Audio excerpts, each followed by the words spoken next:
All right, everybody, you are on the best show that has to do with lights and sports anywhere. Because here we are on Lights Out Sports with myself, Mike Valentine. There's my buddy Cheez from, of course, as it says right there on his little moniker, maybe he doesn't have to say it so many times tonight, at Football with Cheez. That's right. On YouTube. Make sure you subscribe, hit the bell for notification.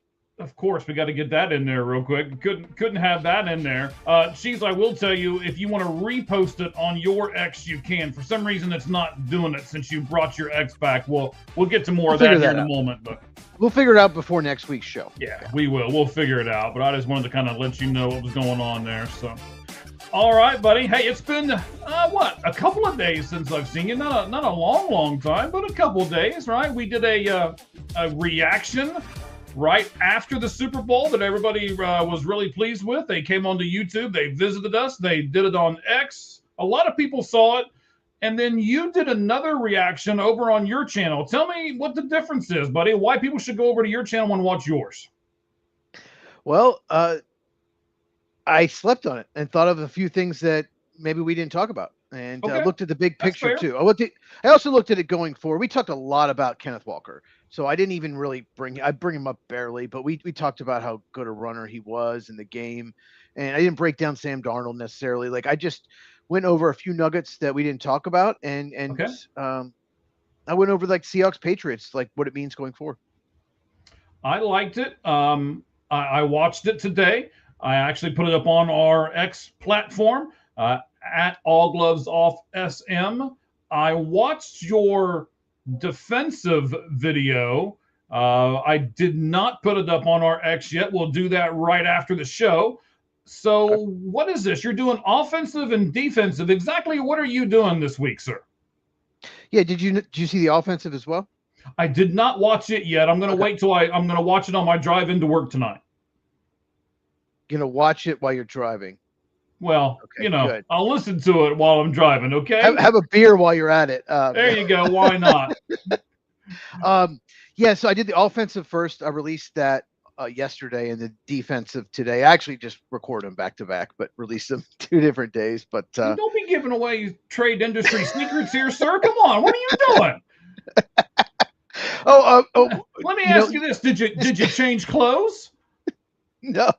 By the way, you'll see this shirt in my video tomorrow that I've pre-recorded, but I'm going to be traveling tomorrow during the day. But there's a video I'm going to record. It's this color shirt because I already recorded it at lunchtime today. I mean, you could at least change shirts for God's sake. Look, in the off season, I was doing like 4 or 5 videos Saturday and Sunday, so I was changing shirts, everyone. But I don't care. But no, but I did the offensive, then defensive. At the end of the defensive, I went over how many each team had, and it's really telling. And some teams that have a lot did really well, and some teams that have a lot didn't, and vice versa. So it's really telling. Some teams really overachieved, you can tell. Yeah, I did listen to that one. I had that at the end of it. I should have probably listened to the other one first. I didn't realize that I was going to have it at the end, but that's okay. So for the people out there that always go to your channel, at Football with Cheez over on YouTube, you should watch the offensive one first, then the defensive one. That way it all kind of flows. And, even though he's in the same clothes, I guess it'll be okay. Yeah, offensive one first, defensive one. They're about 10, 11 minutes long. And at the end, I recap how many each team got. And one team had 2 more players on the lists than any other. And that team, well, may have not made the playoffs. Interesting. So you're telling me the team with the most people on your list didn't even make the playoffs? That is correct. And one team in the Super Bowl only got one player, right? Yeah. What? only had one player, right? One of the Super Bowl teams only had one player. It's really interesting. All right, so let me set up this show for everybody here on the Lights Out Sports Podcast. You may or may not have noticed this is season 2, episode 1. I've always been I don't need to do episodes. We don't need to do any of that kind of stuff. But I want people to understand, too, that this is a long-time commitment from both myself and Cheez. We have done this for a long time. So what we've decided to do is after the Super Bowl, we're going to reset everything, and then we're going to do different seasons that coincide with the end of the Super Bowl. So this, ladies and gentlemen, if you're watching this live right now, you are one of the few season 2, episode 1. But I shouldn't say few. We got quite a few people jumping on here. So got a couple comments that we'll get. And see, I just made somebody mad. Somebody went off and they're like, fine, I'm only a few. I have a text. Go ahead.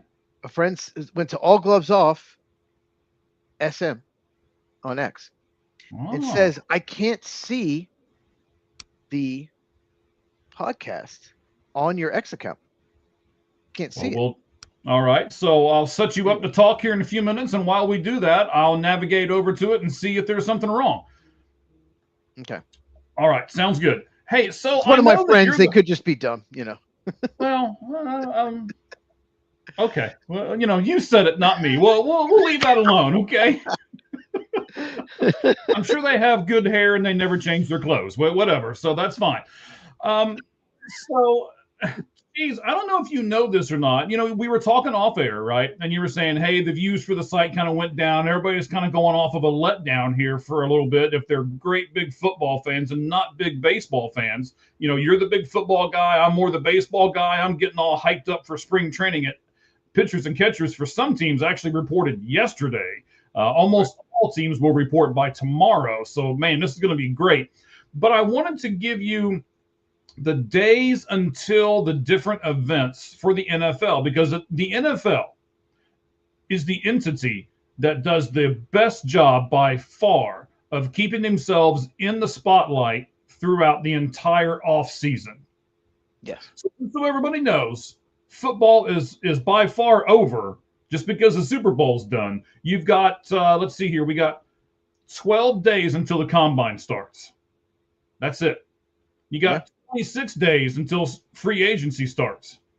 You got 46 days until the annual league meetings. The draft, you ready? The draft is only 71 days away. It's going to feel like 150. But it's only 71.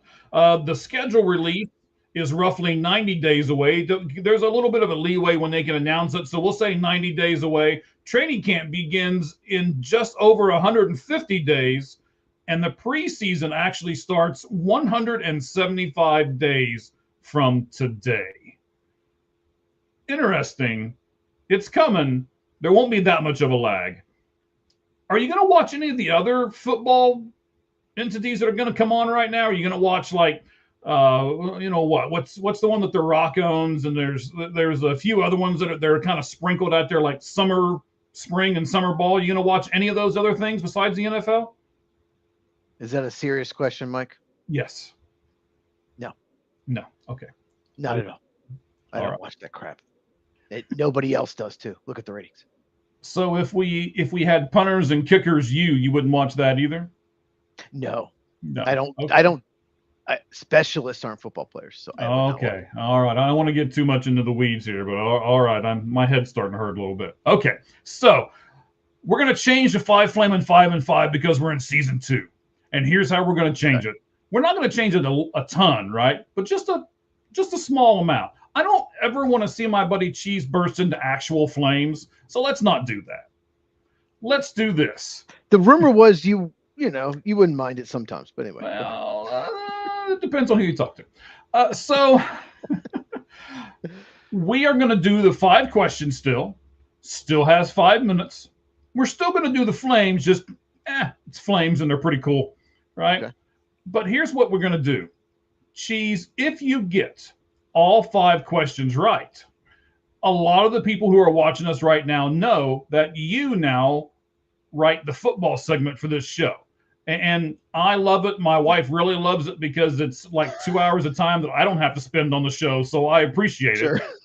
But at the same point, I don't get to ask you any football questions. So I want Yes, to change that. If don't. you can do all 5 questions in the 5 minutes, then I'm going to ask you a football question before everything else gets going. Let me tease what I'm going to ask. Okay. All right. I teased it on X a few hours ago. I'm not sure if everybody saw it or not, but we're going to do it right now too. Why I would boycott next year's Super Bowl. So if you can get all 5 of these questions right, they're all, by the way, based on the Super Bowl. If you can get all 5 of these Super Bowl questions right, then we'll talk about why I would boycott next year's Super Bowl. Okay. All right. It's in SoFi Stadium in LA. Okay. It is in SoFi Stadium in LA. That is correct. I hope that wasn't one of the questions because I already got it. Okay. Okay, that's fine. That's fine. Okay, guys. Everything will start when I read you the first question. The first question has to do with the Patriots, and then all the questions after that will be Seattle Seahawks, because they won the game and all. Dominated. Correct. And then we'll get to the comments. I see there's several. I haven't even looked at them yet, so we'll get there in just a moment. Okay. Here we go. Patriots quarterback Drake May refused to wear the rainbow cap armband, stating, and I quote, "I would rather retire than wear the LGBTQ armband. No one has the right to force me to betray my faith." Cheez. Is he right? Is that true? That's Are you true. Sure? Yes. You confirmed that? Yes. It just doesn't sound true. Because I think that would have been a bigger story. Nobody talked about it.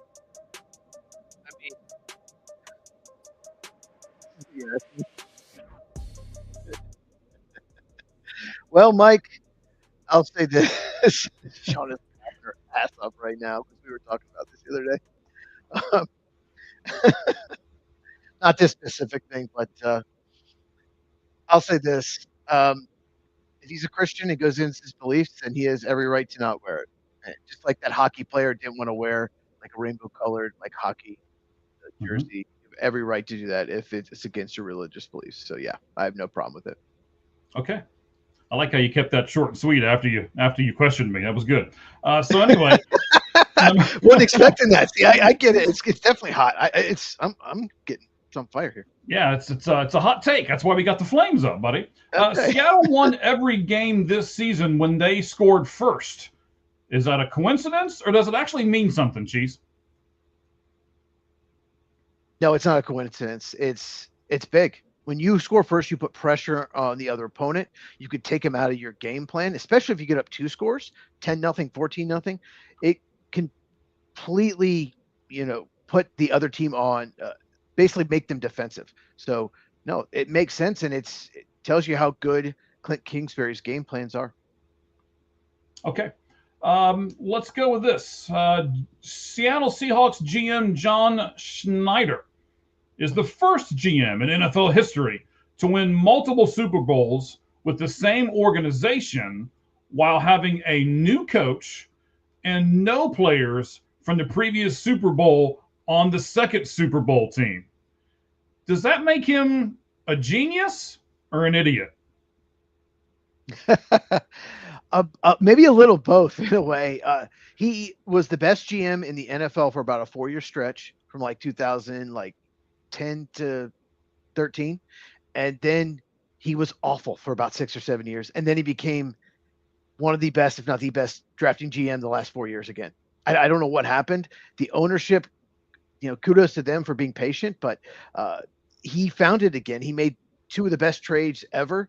The Russell Wilson trade, what they got out of it, Charles Cross, left tackle, Devon Witherspoon from the Broncos, incredible. So he went from one of the best to one of the worst to the best again. So he was only idiot in the middle, but in the beginning and end, he was great. And He had the best probably 12 months any GM has ever had in NFL history, creating DK Metcalf and Geno Smith, getting picks for them, and getting Cooper Kupp and Sam Darnold for free.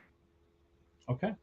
Yeah, he's done a really good job, at least this year, of course. So can't take that away from him. We got 2 questions left here. Let's do this one. I can't wait for your reaction to this. And yes, before you ask me, I verified this one too. Okay. There was only one player at the Super Bowl who was the top paid at his position. Okay. The Seattle Seahawks punter made $4.05 million. Wow. Was the Seattle Seahawks punter worth $4.05 million in the Super Bowl? This is a trap question for me. I love it. I mean, 3 punts inside the 7. 3. He was tremendous. He's so good. Seattle's so good. Their kicker's good. Their punter's good. Their coverage is good. Their return game's good. They're good at every aspect of special teams. Got about 45 seconds, Cheez. That's the reason they won the Super Bowl. Sure. Why not? Why not? Because Seattle won the Super Bowl. They get to open on Thursday Night Football at home. They have 9 possible opponents. Tell me which one you would like to see them open the season with. The Patriots, the Rams, the 49ers, the Cardinals, Chiefs, Chargers, Cowboys, Giants, or Bears. I'll give them to you again. Patriots, Rams, 49ers, Cardinals, Chiefs, Chargers, the Cowboys, or the Giants or the Bears. You know it's going to be Cowboys. It shouldn't be, but you know it's going to be because it's the Cowboys. But I want to see the Rams again. I want to see Seahawks Rams. Those games were all incredible all year. All 3 of them were incredible. So close. So yeah, give me Rams Seahawks again. All right, look at that. 1 second left. He did it. Yeah. You had me worried. I was like, man, I've set all this up to do this other question, and he's going to fail. I'm going to have to do something. I'm going to have to stop the timer or something. These were the toughest questions you've asked me. I see what you're doing here. I see. What you're doing. Well, season 2, you're just yes, it's season level. 2, episode 1, man. We gotta get better. The stakes are higher. Okay. Let's hope we by season 5 we're not like Stranger Things and just completely fall off the cliff. That's very true. Very true. Let's hope. All right, buddy. So, and this is very true for me. I would boycott next year's Super Bowl if I'm an NFL player or if I'm part of the NFL Players Association, which is the case in most sports. The winning team of the league gets additional money, right? It's shares in baseball. It's just additional money in football. So each player in the Super Bowl this year got $178,000 for the Super Bowl, whether they won or lost. They each got the same amount. California has what they call a jock tax. And they have this tax. California. Oh, yes, that's where we're going. Oh, God, I hope my sister's watching, but go ahead. They have this tax on what they call duty days. They tax each day at 3.5% of your regular pay. That's how the tax works. I had to do a lot of research on this and look it up, right? So let's give you the example of Sam Darnold for a second. I'll explain the math to you. I see your face, okay? So if I use Sam Darnold as the example with what he makes and the fact that he and his teammates spent 7 days in California prepping for the Super Bowl. So Sam Darnold had to pay, you ready? $249,000 to the state of California just to play in the Super Bowl. This is true. I'm not making this up.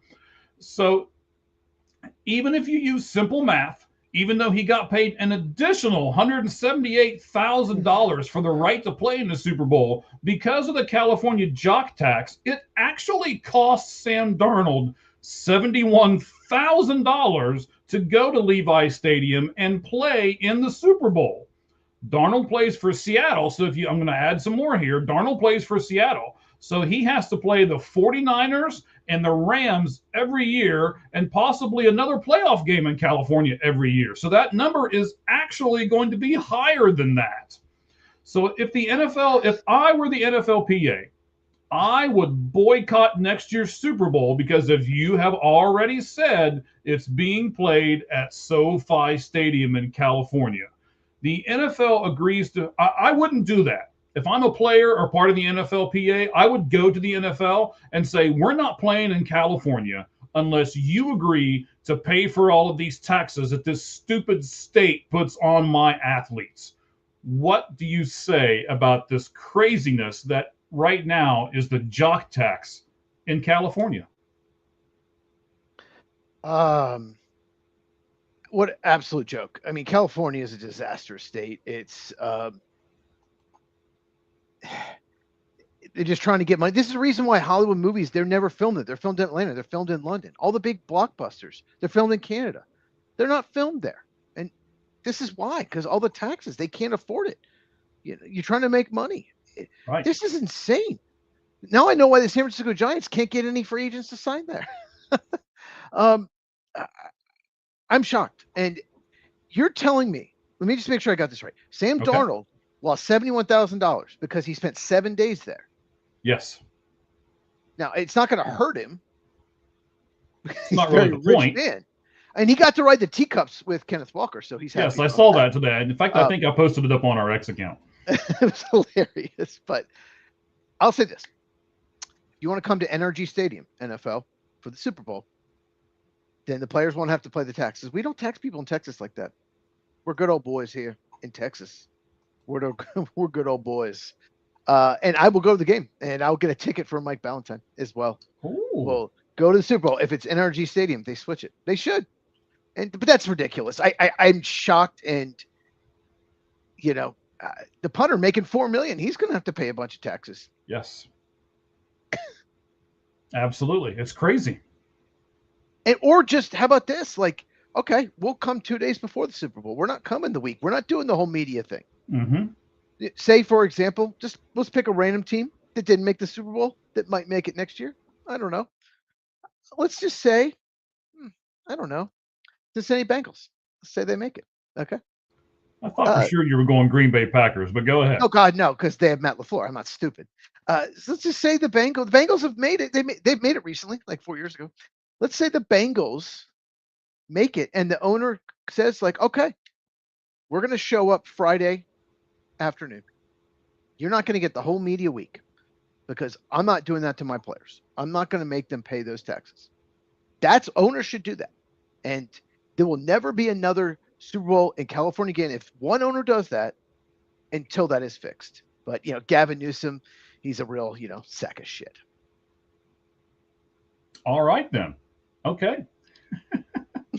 All right, let me get through the baseball stuff here. We are not going to do anything college football wise. There was a couple things that we talked off here that we could have talked about. We're trying to keep the show a little short.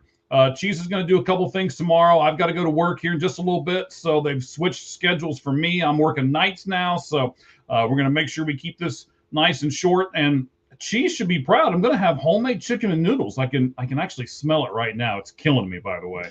I'm like 4 rooms away from the kitchen, and the door is closed, and I can still smell my wife cooking I love chicken.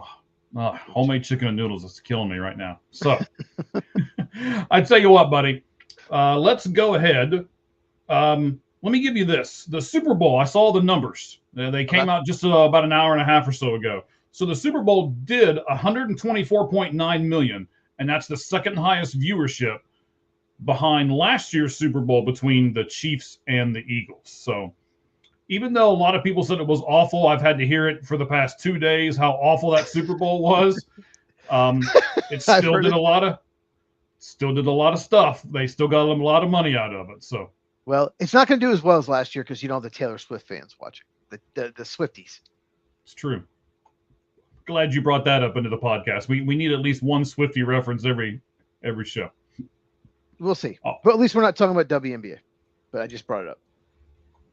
Very, very true. Very true. All right, buddy. Let's jump into our MLB 4 Pitch Talk with the best baseball graphic in all of podcasting. Here it comes. Oh, I had to go all the way down.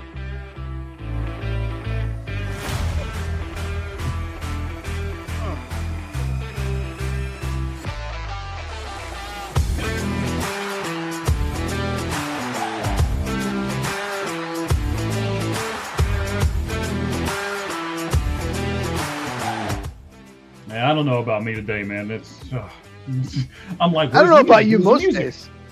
That's true. That's true. Now you sound like my wife, but I appreciate it. She sounds smart.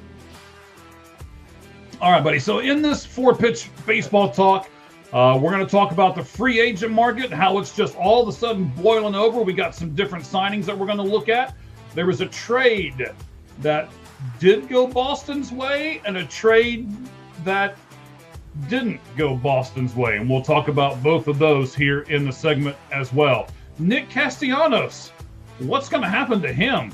And who's going to end up with him before it's all said and done? And then we will round out our MLB 4-pitch talk with ESPN and MLB.TV's partnership and how I was scared this was going to happen, and now I'm going to complain about it.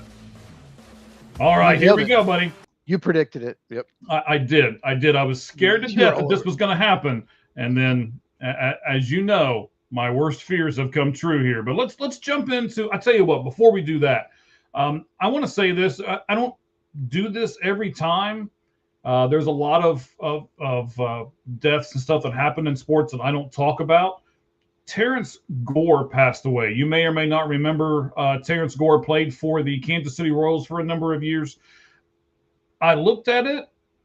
It doesn't say why he passed away. I can't find any information as to what has happened or anything like that. So I'll respect his family's privacy, and we'll keep that part of it private. I found a little bit, but yeah. Did you? Okay, so if you want to talk about it, you certainly can. But here's the thing. I know I'm old, but he was born the year I graduated high school. And now all of a sudden, this guy that's supposed to be, a really good athlete and in the prime of his career and everything else is gone. So yeah, Terrence Gore, it's a very sad story. I just wanted to bring it to light a little bit. Do you want to, you said you got a little bit of information. Go ahead, sir. Yeah, I want to talk about him too. He's one of the most fascinating players. He's one of the most fascinating stats ever.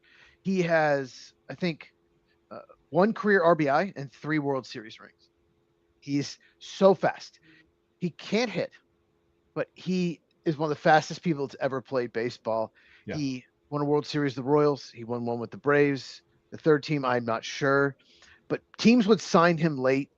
He'd be in AAA, and they'd call him up to the 40 to be a pinch runner in the postseason. And he got a ring with the Braves. And he was with the Cubs too, my 2 teams. That's when he got his first RBI. He scored the tying run in that Javi Baez hit against the Rockies when the Cubs came back and beat them in that series. So there's a lot of memories with him.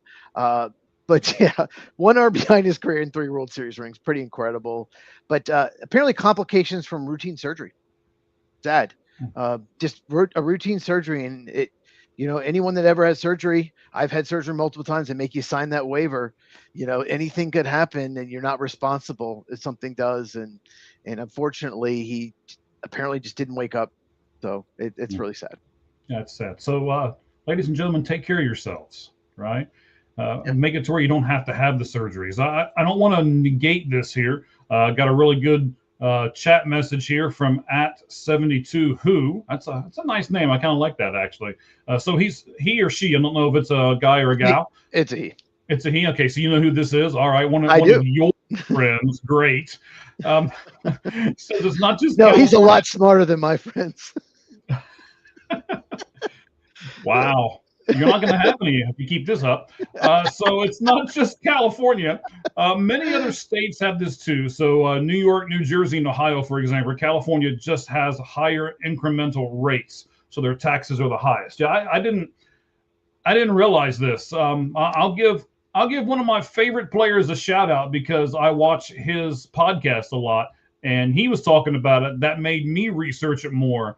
The great Boomer Esiason has a really nice podcast that I watch a lot. He was the one that brought this up. So I started to research it after that and come up with a lot of this. And I was like, really? I kept digging I kept digging. And every time I dug more, I'd go, really? And I'd dig more and go, really? So I had to bring it up. Was he the only one talking about it though? Because this is a big deal. Is no one else talking about it? Was it just Boomer? I saw it on his podcast. Like I said, I have besides us and yours, of course, and the ones that are on the All Gloves Off Sports Media channel, which, Red Hot Reds, Sports Era with Sirhan is on here, and of course, Football with Cheez. Those are my regularly scheduled stuff that's on my account, and then I've got a few more. I'm not going to go through and mention everybody's name, but Boomer's podcast is one of them that I like to listen to. And he talked about it on Monday's show. So again, that made me just kind of research and dive in. Ladies and gentlemen, if you're not a podcast person, maybe you should be, especially if you're a sports person. You can learn a lot of stuff from some of these podcasts. I really enjoy them a lot. So just for me and my own sanity, I very rarely listen to music anymore. It's almost always podcasts, no matter what I'm doing or where I'm going. So, yeah. Well, if someone like Boomer Esiason didn't talk about it, this might not have been like news. He's a big name. He's in the media. He's been on CBS he's called Monday Night Games. What if he didn't say anything? Would we have even known about this? I wouldn't have. No, I wouldn't. So I'm really glad he brought this up. I have breaking news. Go ahead. The Redskin Commanders have extended their punter, Tress Way. A punter has been extended. Well, that's good, because when he punts the ball, he extends his leg out in order to do so. So that's a great thing that they've done for him. They've helped him extend the leg when he can punt better now. Well, he's a scam artist, the specialist. They scam NFL teams to give them the money. These are not football players. Okay, I'm glad you put that at the end, sir. We're going to go to baseball here real quick, all right? Okay. Okay, so the free agent market, man, is boiling over all of a sudden. Everybody wants to get all these guys signed, and there's actually a good grip of guys that are still out there, Zach Gallen included. So just in the past week or so, the Yankees have signed Paul Goldschmidt to a 1-year, $4 million contract. Let's talk about that. The Yankees and Paul Goldschmidt back together again. 1 year, $4 million. It's got to be you have to look at it as a good contract. I mean, Goldschmidt gives you a lot, especially in the leadership quality. I think he batted, I know it was over 250 for them last year. So, and you're only giving him $4 million. I mean, that's kind of a win-win for the Yankees, even though I don't particularly like that team. Yeah, he only hit 10 home runs. I mean, his power, he's just not the hitter he used to be, not even close. No, he's not. But I mean, who else are you going to get? Who else are you going to get? You have to have somebody there. He can play defense. Mm-hmm. He's a veteran in the clubhouse.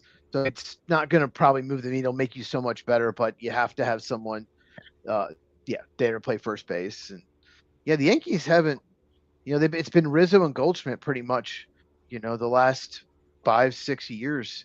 They don't really have this young first baseman coming up. So. Yeah, so it's like you said, they gotta, you gotta go out and sign a veteran in that spot if you don't have somebody in your farm system. So for those of you who are like, oh, the farm system is not important, the farm system is pretty important, because you can also use that farm system to trade for somebody else that could be there at your first base spot.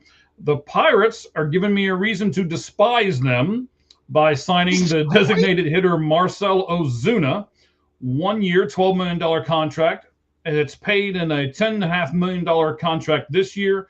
That's guaranteed for him. And then it's a $1.5 million buyout on the second year, that if they go ahead and sign him, it's worth $16 million. He batted 232, 355, 400 for his slash line, 15.9% walk rate, which is pretty good, but a 24.3% K rate, 21 home runs, and I can't believe he got 19 doubles. He must have hit that ball far, or somebody must have messed up on the relay throws or something, because that guy can't run. There would have been triples for everybody else. Right? No doubt. What do you think about Marcell Ozuna to the Pirates? That's a terrible move. He basically lost his job in Atlanta. His bat fell off. He can't play the field. He's a bad dude. He's not going to help your clubhouse. He's a horrible base runner. One of the slowest base runners in the MLB. And you can't tell me you could have had Luis Arias. You could have had Luis Arias. I know they wanted, maybe they wanted right-hand power. You could not have given more money than Eugenio Suarez. Maybe he didn't want to go there. Well, that's what I heard. Suarez wanted to go back to Cincinnati. So, And I did hear that Pittsburgh did has offer to him more be- money, but he turned it down. Turn it down. This has to be a better option. I am shocked by this. They're desperate for right-handed power. They need a Yes. bat, but this is just not a move you should make at all. And for a team that doesn't have a big payroll, giving him even anything close to this is insane. I think this is going to be a disaster. All right, so we got to go through a timeline here for this one. The Detroit Tigers today.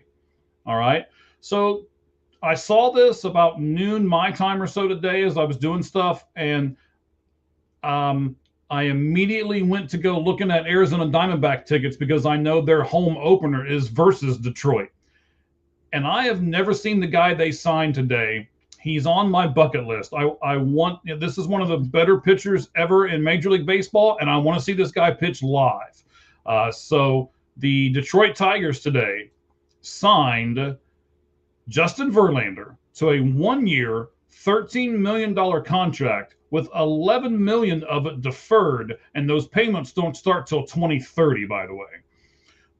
So I was going to ask you where he fits in and everything else, but I got to give you some more information first. They made the Framber Valdez signing official. Let me give you the, he gets a $20 million signing bonus, first of all, that again, just like Verlander's contract, is not paid, doesn't start until 2030. All right, we'll talk about that in a second.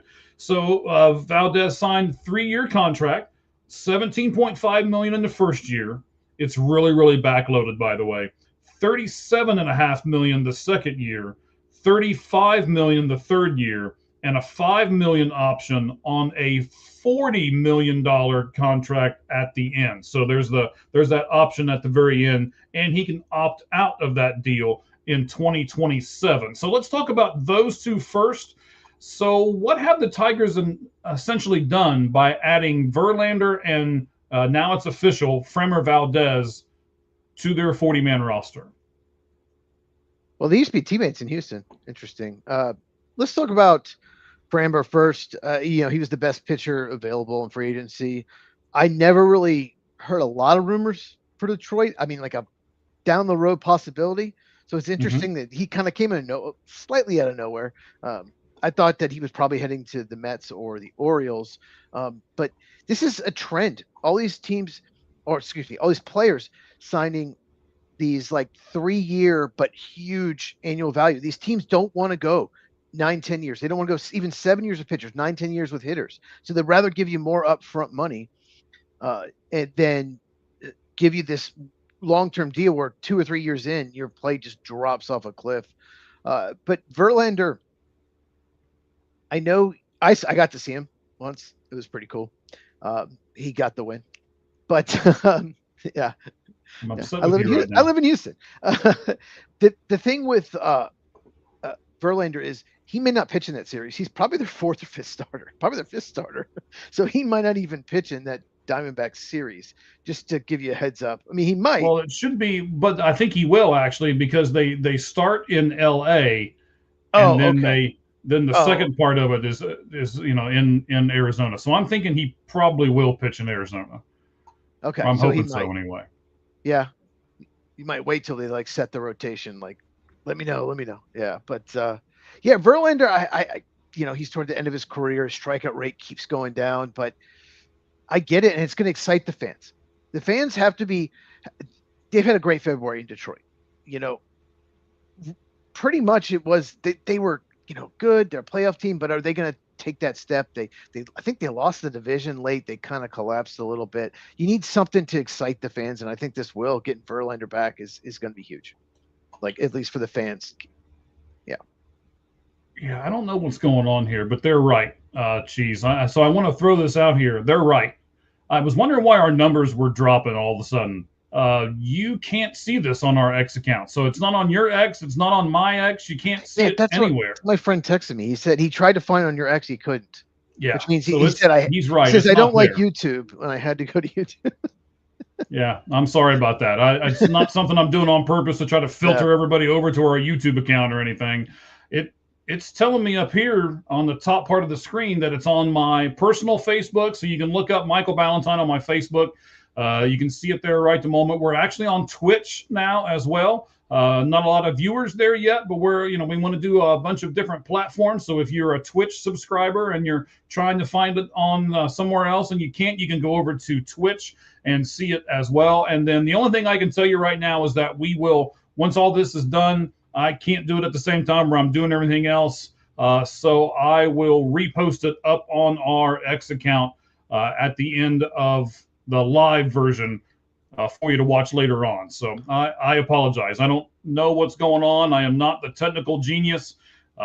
If you got Ricky or Roger in there with us and maybe one of them want to jump on and try to figure out what's going on, then feel free to do so, gentlemen. That's a couple of the other guys that are with us here on All Gloves Off Sports Media. They do the Red Hot Reds podcast, and they are much more technically advanced than I am. So if that's something that either one of you guys want to do, feel free to do so and try to fix everything here. So after they signed both of those guys, I noticed that they also put out a little press release that said, hey, our 40-man roster is full. We're going to have to make some moves. And I thought, okay, are they just kind of announcing that a couple of our players are going to be available? And for any of you other Major League Baseball teams that want someone off our roster, let's talk, if that's what they were doing. And then I saw this. They put right-handed pitcher Jackson Jobe on the 60-day DL. And one of the guys that I thought was going to be in the back end of the bullpen, or excuse me, the back end of the rotation with Verlander, Reese Olson, also a right-handed pitcher. He had right shoulder labrum repair on February the 2nd. Oof. And they announced just a little bit ago that he is going to miss the entire 2026 season. So at first I was like, okay, this is going to be great. Boy, their rotation is stacked. And now all of a sudden it's like, and number one, I got to give them credit. They kept it a secret. That's pretty hard to do in this day and age. Yep. So they kept it a secret and then signed these two pitchers. Of course, we knew Framer was probably going to get done, but then they signed Verlander today. So yeah, now their 40-man roster all of a sudden is full again. If you guys don't know, when you report, when pitchers and catchers report, you then have the option to start putting people on the disabled list. So they were able to do that and then sign these two people, and their 40-man roster stayed at 40 because of that. Anything you want to say about Detroit and how all this is kind of fallen together or maybe fallen apart? Well, it makes more sense now why they signed Verlander. Right. But yeah, for those you don't know, once they report pitchers and catchers, you can put people on 60-day disabled list, and they won't count on your 40-man roster.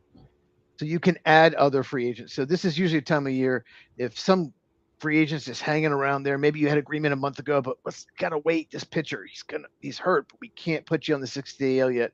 You know, there's some verbal agreements that might just all of a sudden they're signing now. So yeah, that's it just makes more sense now that they signed Verlander. So they just gotta hope he has something left. Yes. So the rotation will be something like, come on, Tarek Skubal's going to be the man. He just won his arbitration and got $32 million.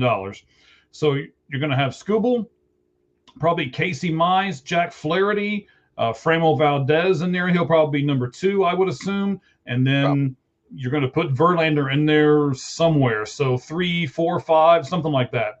And some guys will get hurt. It's the way it works. Yeah, you really have to have 8 or even 9 starters now. You can't. Do you remember the year that the Reds, all 5 of their starters made every single start? I'm talking like 15 years ago. Do you remember that? Mm-hmm. That was one of those outcomes that's like you have a better chance of winning the lottery than that ever happening, that all 5 starters made every single start. Bronson Arroyo was one of them. Gosh, I can't really think of the others right now. Well, he was just the rubber arm guy. I mean, shoot you. But like that's incredible, and it'll never happen again. If you do not have 8 starting pitchers in your system that can start, at least be a back of the rotation starter, you're not making the playoffs. You have to have so much pitching depth. Aaron Harang was probably another one that's just throwing a couple out there, but I still remember that. It was incredible, and I think the Reds were pretty good that year because their starters didn't get hurt. Right. So you're going to see me kind of mess with my phone a little bit. I'm trying to get a hold of a couple people to see if we can fix this issue with the X platforms here. So just bear with me as you see me doing stuff in the background. If you need me to talk for a while, I can. It's no problem. Oh, I know you. Maybe we'll do that once we get to the football section here. But I love you, buddy. I know you can talk. Especially if Okay, it's about the so Braves. yes, and we'll do the Braves here in a moment. So Okay. yeah, I'll kind of Oh, keep this okay. right here for a second, and we'll do the Oakland A's is next, and then we'll do a Braves piece. So I'll let you talk about the Braves guy. The Oakland A's signed 2 veteran pitchers to their roster in the last couple of days. You got Scott Barlow, who was with the Reds last year, and you got Aaron Savali, and they signed him to a 1-year, $6 million deal with another $1.5 million in incentives today. So Savali, a 30-year-old right-handed pitcher, 4.24 ERA, 21.8 K rate, a 6.6 walk rate, but a huge 39.4% ground ball rate. What do you think Savala does for the Oakland A's and possibly Barlow as well, Cheez? Well, Savali, he briefly played for the Cubs late in the year Yes. and looked pretty good. I mean, he's the guy that they've kind of brought in. It just seemed like he always got a 1-2-3 inning. Like I said, it was a small sample size. It was just the last like month or two, but he's just a veteran. They can go in there and give them some innings. And Scott Barlow is really interesting. I remember him. He was a closer for the Royals. Like he was like ERA in the twos, maybe not great closer, but good closer. And then he just kind of fell off because his control is bad. Mm-hmm. If he comes out there and his control is good, he misses bats, he's going to get strikeouts, he's very effective. But the biggest weakness with him, he has times where he just walks way too many people. But I think it's worth the risk. You're someone like the A's. These signings are good signings. Like these are solid veterans that, at least at times, maybe inconsistent, but at times have looked very good. So I like these signings for a team like the A's. They clearly have a great young core of bats. They think they can contend this year, at least contend for a playoff spot, or they I do would not have too. made these moves. Why else sign these veterans unless you think you can? And that it gives them way more depth in their bullpen. Yes. Like I said, I'm really with them. I think they can contend as well. So again, I know I'm doing stuff in the background. I am listening to you, buddy. I'm just Well, trying I'll to just say this about the A's. I don't think they're going to make the playoffs next year, but really. they did. I hate to compare it to this, but kind of reminds me of like 2019, 2020 Braves, where all these young bats, all these guys they drafted high or signed internationally, they got signed long term. And then Mm-hmm. 2 years later, they won the World Series. And they're okay, last year sucked, but still, they're a playoff team like for almost every year because they had all those core young hitters: Austin Riley, Ronald Acuna, Ozzie Albies, Michael Harris, all of them. John Murphy, Matt Olson signed long term. They got him signed, early, and that's what the A's have done. So, like I said, I think 2027, 2030 could be really good for the organization, and they'll be in Vegas, I think, by 2028, maybe. Okay. Excellent. So for our Cincinnati Reds fans, by the way, I just got a message as well.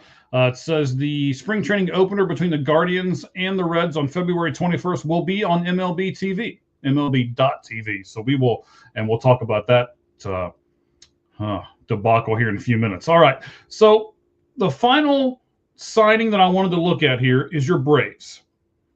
Okay. This is the way I wrote it. I'm just going to say it the way I wrote it, and you can comment off of it. So I said, in a mysterious move to me, they signed catcher Jonah Heim to a 1-year MLB contract. We don't know the number yet, or at least I couldn't find it when I was researching earlier.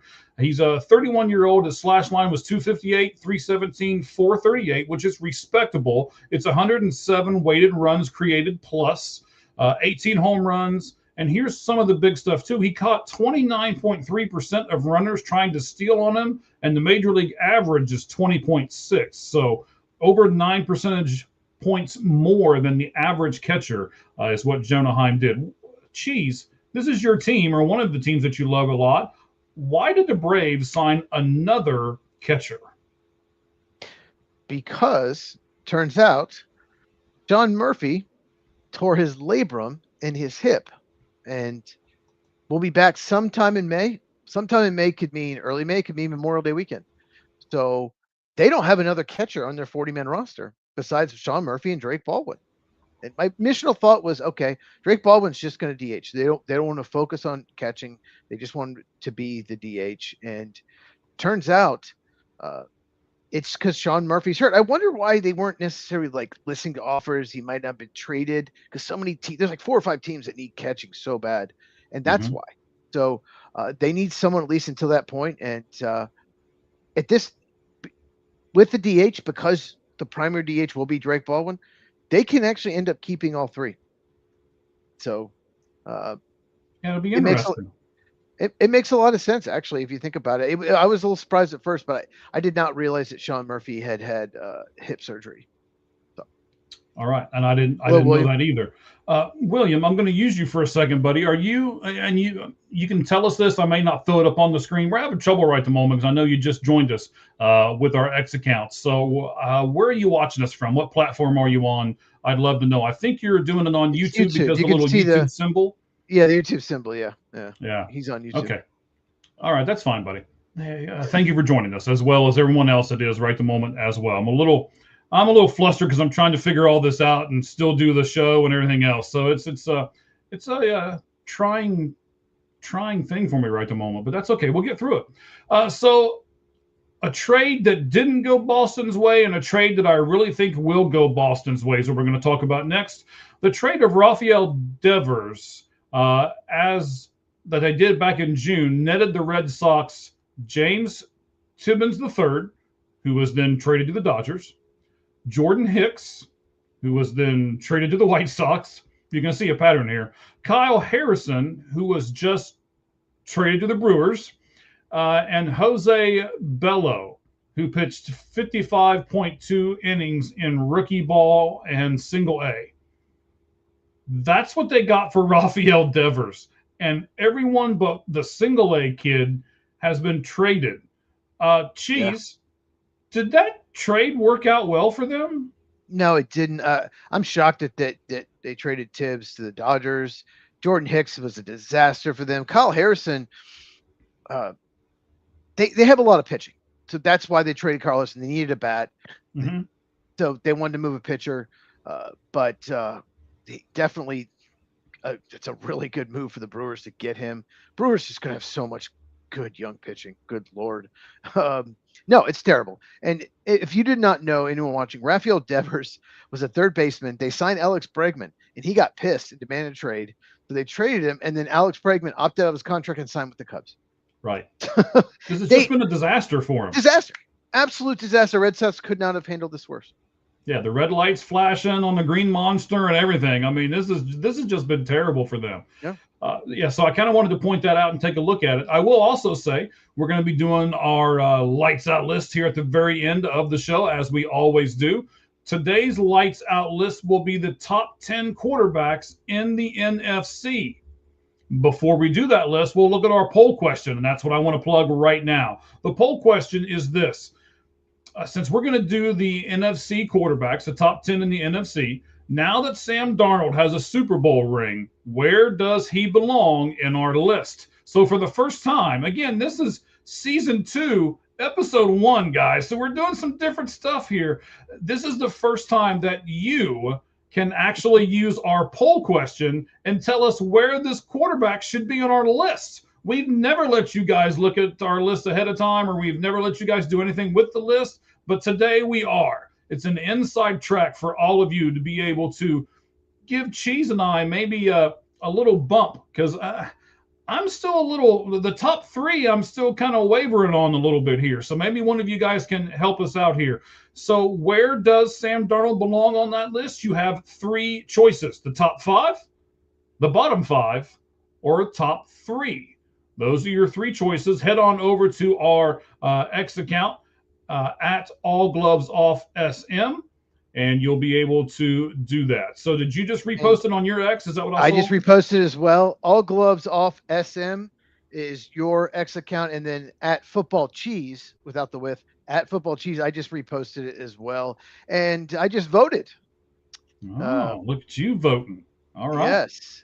So you'll find out what I am, when we do the list. I don't need to. It'll be obvious. No, you don't need to give it away right now. But we will do that. We'll do that. So I think Caleb Durbin is one of the people that they traded for. So they got a lot of stuff. Okay, we'll break it down a little bit. They gave up Kyle Harrison in this deal over to the Brewers, as well as a couple other pitchers. It seems like the Brewers always are looking. They're like they're the National League version of the Tampa Bay Rays. They're always making trades. They're always getting these young kids, and they always seem to come up and do big things for them. But they gave up Caleb Durbin, which I was really surprised at. I think he will perform well for the Red Sox. He might even make them forget about Rafael Devers. Maybe. So he just finished third in the Rookie of the Year voting. Durbin batted .256, .334, .387 with 11 home runs and 25 doubles. He had 18 steals, 9.9% K rate, and also he gives you good defensibility. There we go. Over at third base, 5 defensive runs saved and 2 outs above average at third base. So really good defensive numbers over there as well. Cheese, what do you think about Caleb Durbin going over to the Boston Red Sox in this deal? Well, I'll say this. I'm taller than him. I'm not a real tall guy, but I'm taller than Caleb Durbin. A little bit of surprise, like the Brewers every year they make 1 or 2 really surprise trades. They don't have a third baseman out. They don't have anyone that can play third base necessarily that I know of, but the Brewers are always looking toward the future. They look at a trade, maybe not help us this year, but it could help us in the future. That's the way they work. That's why they traded Corbin Burns. That's why they just traded Freddie Peralta. That's the way they run their team. Their owner, who's worth like $1.9 billion, won't spend, and so that's the way they run their organization. So this deal was all about getting Kyle Harrison, getting a great young pitcher, and they're probably like, we'll figure out third baseman later, but we're going to get a really good young pitcher because we just traded Freddie Peralta. So as far as the Red Sox go, they lost Bregman. They traded Devers. I just now they have to give up Kyle Harrison to get him. It's not good. And Caleb Durbin finished third in Rookie of the Year. Let's be honest, he was nowhere near Drake Baldwin or Cade Horton. I mean, it was a huge drop off.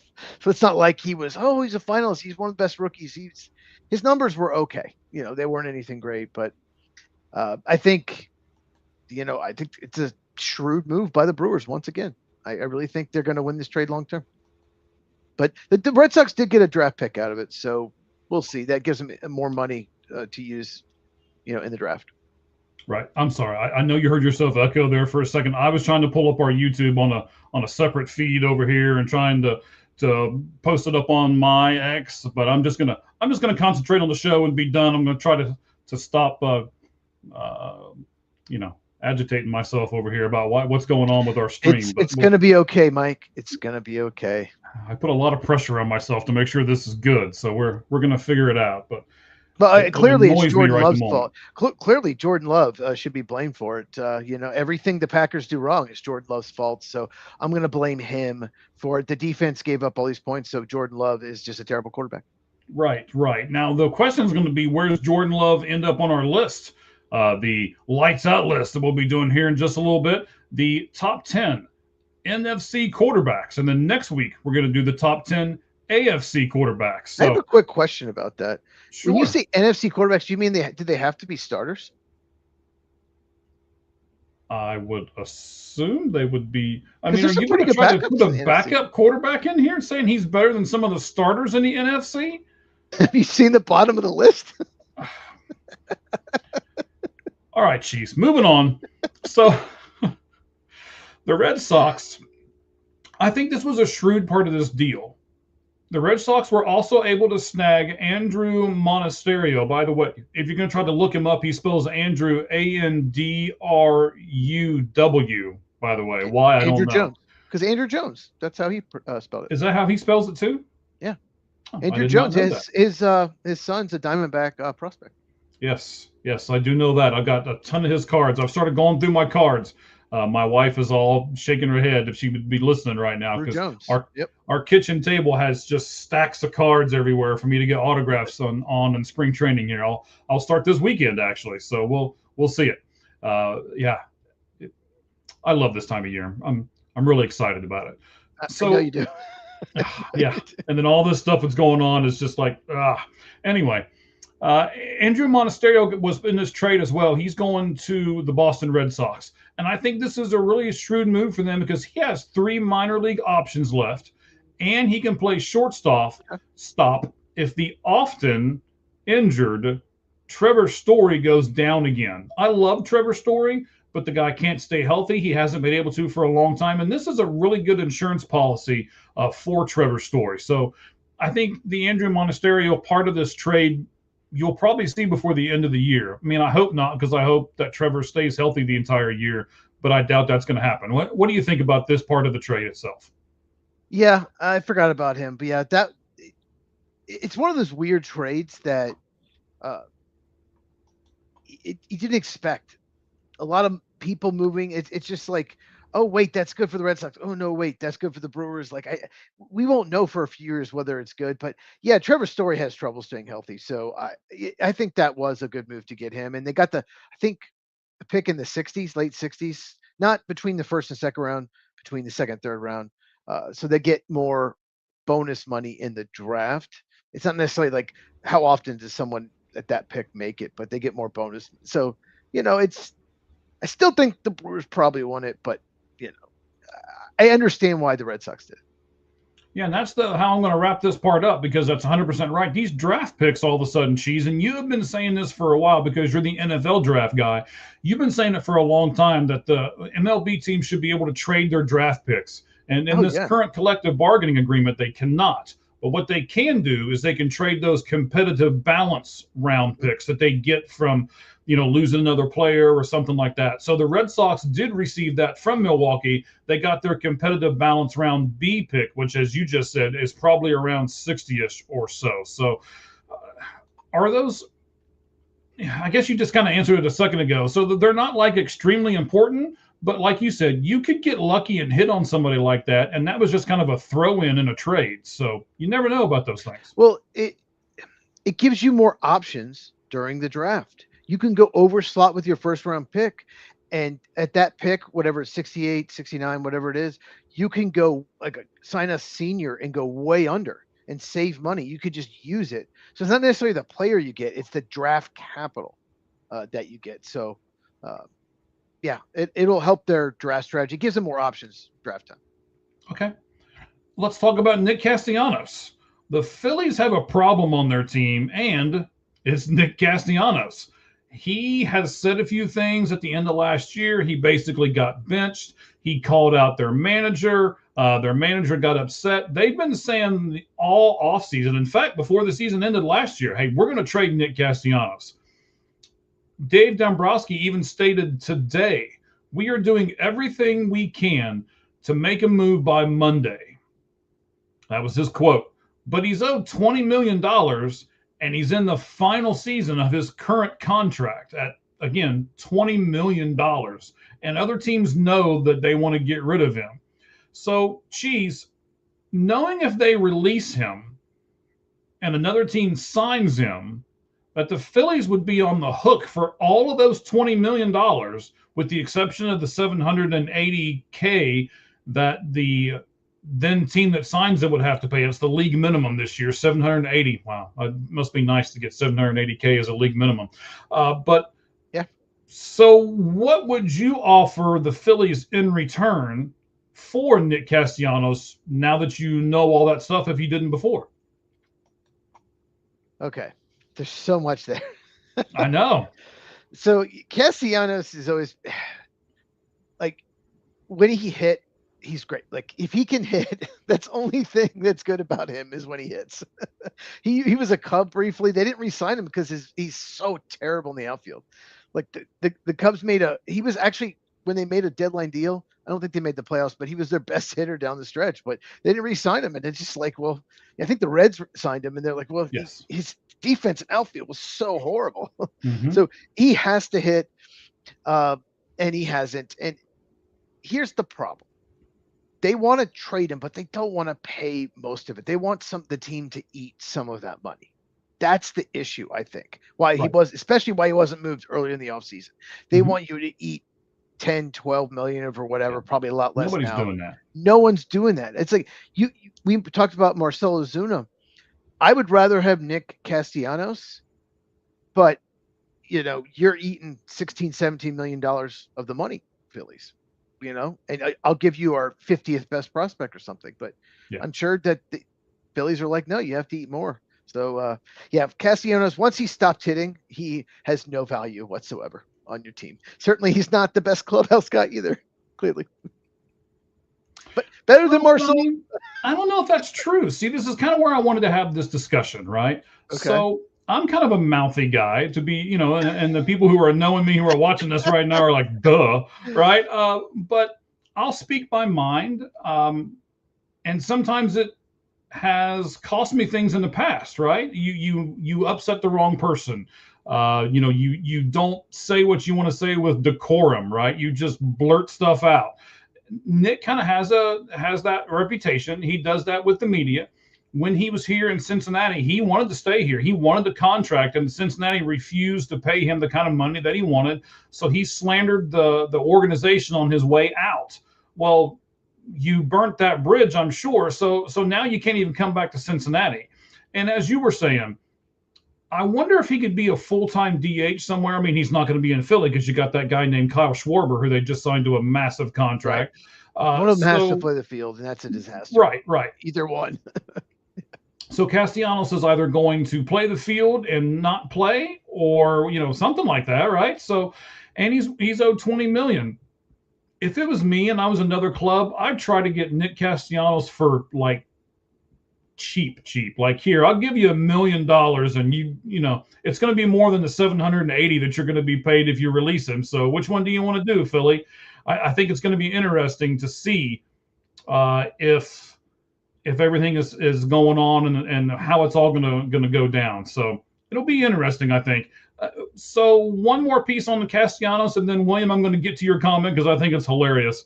We'll throw it up on the screen here in just a second. So, Cheez, again, knowing all this about Castellanos, who do you think is then going to trade for Nick Castellanos? I have a team in mind that I think would be willing to do it. Do you have one? My pick would have been the Pirates, but it's not happening now. So, no, I don't have one. Don't say Arizona Diamondbacks. They're not going to say that. No. Although they're kind of desperate for outfield help now that they've traded away Blaze Alexander. You've got Lourdes Gurriel, who's injured. I mean, you've still got some outfielders, but they could use somebody. I don't know if they're going to do this or not, but they could use somebody. I'll just say this. Mm-hmm. They need an injury to happen. They need an injury to happen to some team that needs a right-handed bat. So who you got?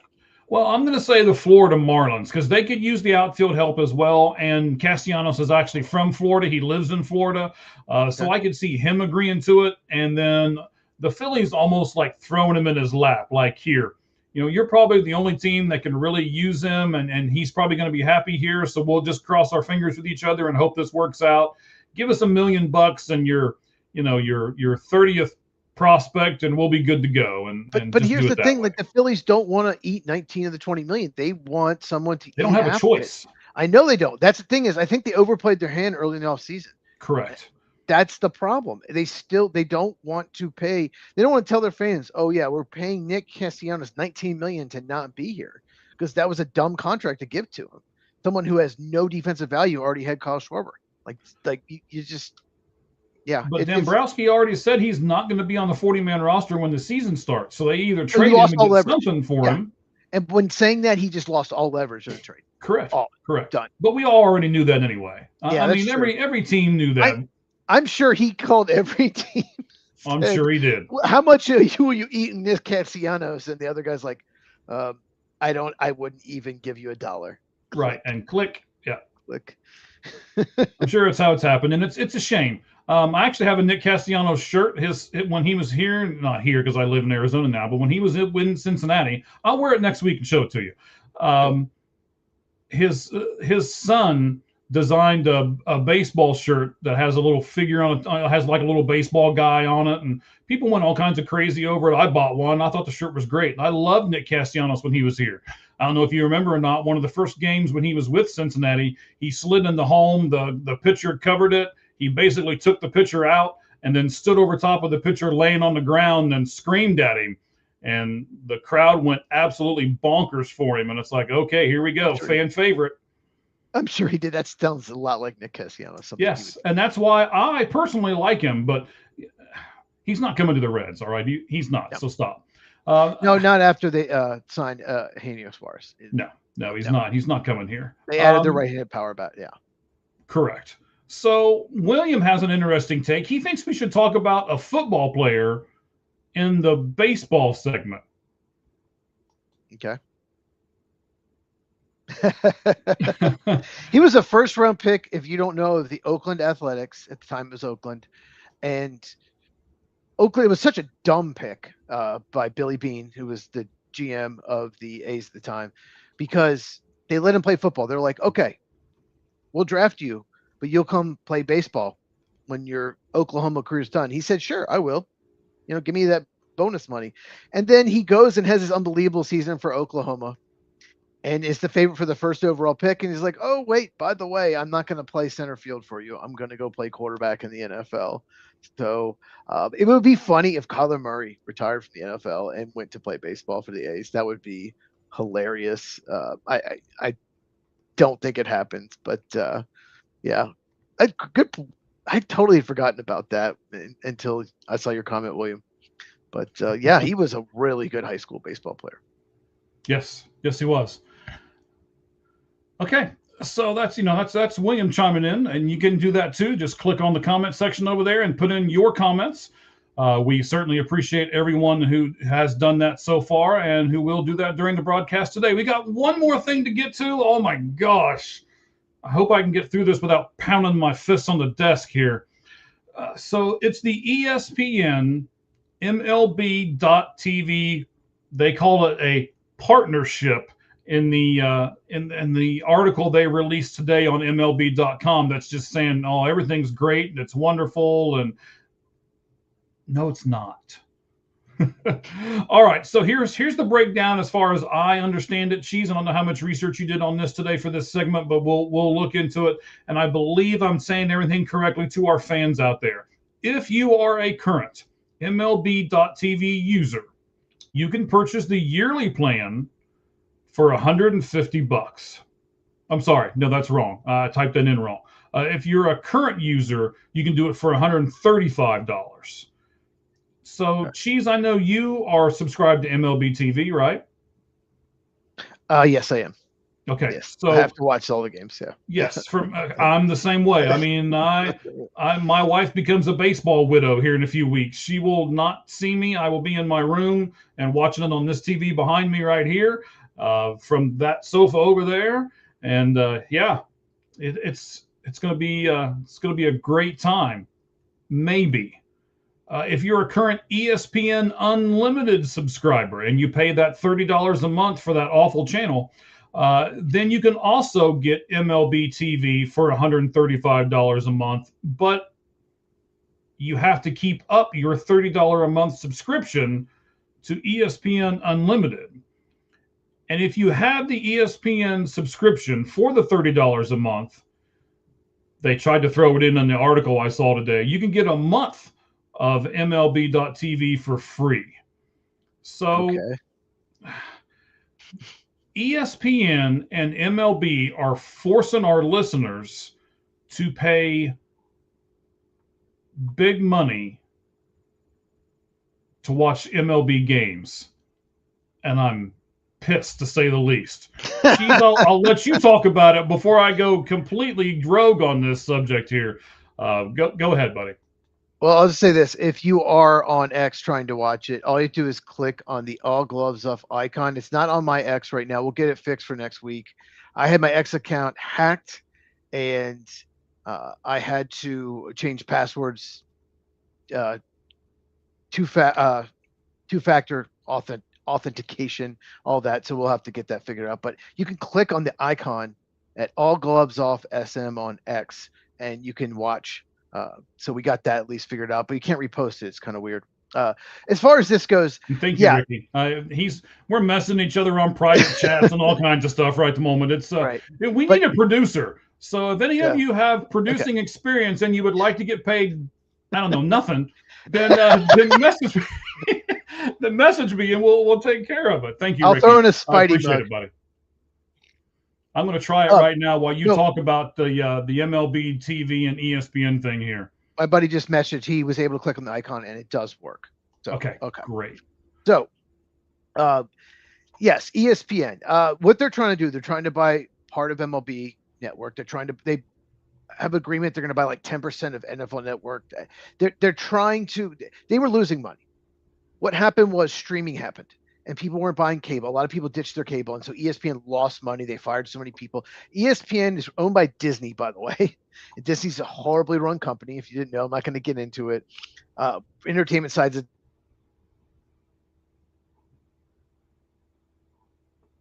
disaster, but the way to do it. We're going to make you basically double down on the payment. They know that football's popular. They know baseball. That ticket, the last 2 years, each year, ticket sales and TV viewership in the playoffs are way up, way up. And how can we make as much money and take it from the fans as much as possible? Yeah, that's the way ESPN works. And they think they can get back to where they were, like in the 90s. There's no way. If they didn't have college football, they would be in real trouble. That's where they have almost all the big college football games. So, and they help the whole college football playoff. But yeah, I despise ESPN, and it sucks for the fans because, the people that pay for all these baseball teams, all these players, all of it are you and me, middle class. Mm-hmm. Just anyone that's not rich, from poor, middle class, upper middle class, whatever. They're the ones paying for these subscriptions. They're buying jerseys, buying tickets, all of that's who pays for it. And ESPN knows that. And like, how much can we get out of them? Right. So yeah, it's all interesting to me. They've got the WWE market cornered as well, and they're going to have some games later on in the season. I don't want to promote that 4-letter network too much because I don't care for them at all. But I did want to bring this up. There's one other option, and Cheez, I think a lot of our fans, and I'd love to know if the fans are happy with this option. So if you just want to watch your team, let's say you just wanted to watch either the Cubs or the Braves, you can pay $99 and get no blackouts. You'll have every single game, and it costs you $99 a year. That's not a terrible price. I mean, especially when you think about it as, how much are you going to spend when you go to the game and park beforehand and then get concessions during the game and all that kind of stuff, right? So I get the price point, but I think you and I are two guys. I want to be able to watch every game, especially now that I'm spoiled with the MLB.TV. I want to be able to, if I want to watch the Tigers and I want to see, Tarek Skubal pitch, then I want to be able to click on that and watch it. Even though that's not my team, I still want to be able to watch everything all the time. And then one of the great things that I like doing too is even if I miss the game, they do like a recap of every game within a few hours of it ending. And I like going almost every day. Even if I miss that game, I will watch the recap of, I know this sounds like a crazy man, but I will watch the recap of every game every day. And I just love baseball that much. And I'm upset that they're taking that away from me. And I'd like to find out if our fans are upset, or are you upset, Cheez? Are you going to try to pay the $99, or what are you going to try to do? No, I want to watch if the Tigers are playing the Pirates and Tarek Skubal's going against Paul Skeens, I'm going to watch that game. No, I mean, there's games I'm going to want to watch besides the Cubs and the Braves. And, and yeah, you made a good point. Finally, yeah, it's only over an hour into the show, sir. But yeah, I went to a few Astros games last year. I go to a few a year, and with my friend Kevin, and I'm just trying to think how much was between tickets and everything. You'd be lucky. Yeah. Between two games, you're going to spend more than $99, just even those two games. So $99 isn't bad. But yeah, just like you, I get all the games. I can watch whatever game I want. I get the whole MLB.TV package. and you're a single guy. I mean, think of a family of 4 that has to go to a game, right? One game for a family of 4 is $100. Easy. Yeah, I hadn't thought about that. Now they can watch on TV. Little Timmy and little Cletus, they can watch it on TV. You picked Timmy and Cletus, huh? Those are the names you picked. Sure, yeah, sure. I mean, I guess you are from Texas, but still. There you go. Well, you're not from Reggie Texas. Ray. You currently live in Texas, yeah. And my third child, Reggie Ray. Reggie Ray. Ray. And Bubba. Okay. Those are the 4 boys. All right, this is getting worse and worse and worse. All right, so I will have to say, though, I'm intrigued. I saw, I was doing some research today, a lot of baseball stuff I'm looking at now. It's just, I'm super hyper focused on it. We may have to go to the Texas Rangers game. They are doing a promotion that I've never seen another team do. I'd love to go to their stadium, yeah. Yes. They're doing a promotion where they are giving away to the fans. Remember when Nolan Ryan got into the big fight and then he had the blood coming out of his mouth? Was that Robin Ventura? Was that Robin Ventura? Which fight with that? He's been in a bunch of fights. It was Robin Ventura, and he's just bashing his head in? Yeah. Yes. Yeah. So, and then, after he bashes his head and you got all Robin Ventura's blood on his shirt. You ready for this? The Texas Rangers are doing a giveaway this year of a blood-stained Nolan Ryan t-shirt. Okay, when you say blood-stained, they're not putting blood on it, right? It's just I'm sure it's not real blood, but it's the... Nolan Ryan, they extract his blood for the next 6 months, once a month, to put on the shirts. I love it, though. I can't wait to see a picture of it. I didn't see a picture of it today. I just read about it. So we're going to clone Nolan Ryan. We're going to clone one of the best pitchers of all time. We're going to do it. Yes. We're going to use that blood off the t-shirt. Why not? All right. So, again, you can go over to our X account, at All Gloves Off SM. If you'd rather view it that way. I tried it a second ago, and it does work. If you go over and you hit the little icon where it says live and it has the pink circle around it, if you click on that, you can watch the show live. I don't know why it's not on our feed. I can't answer that question for you. But while you're there, you may as well vote on the poll question that we've got. Now that Sam Darnold has a Super Bowl ring, where does he belong on our list? And what we mean by our list is at the end of this show, we're going to do our lights out list, NFC quarterbacks. Does Sam Darnold belong in the top 5, the bottom 5, or the top 3? We'll go over what you guys think on the poll question, and then we will do our actual lights out list here at the end of the show as soon as we're done with our football segment, which, by the way, is going to start here in just a couple seconds, if you're okay with that, Cheez. I'm okay with that. Okay. So you know what? Let's just do it. But okay. Let me make sure I turn the volume up on the music this time. Yeah, that would really help. So here we go, guys. We're going to do our NFL segment. 4 down territory. This is bad. I couldn't even think of what it was called. Oh, it's the only part of the segment that I do is title it. Hey. Here we go, guys. You're doing fine, Mike. You're doing fine.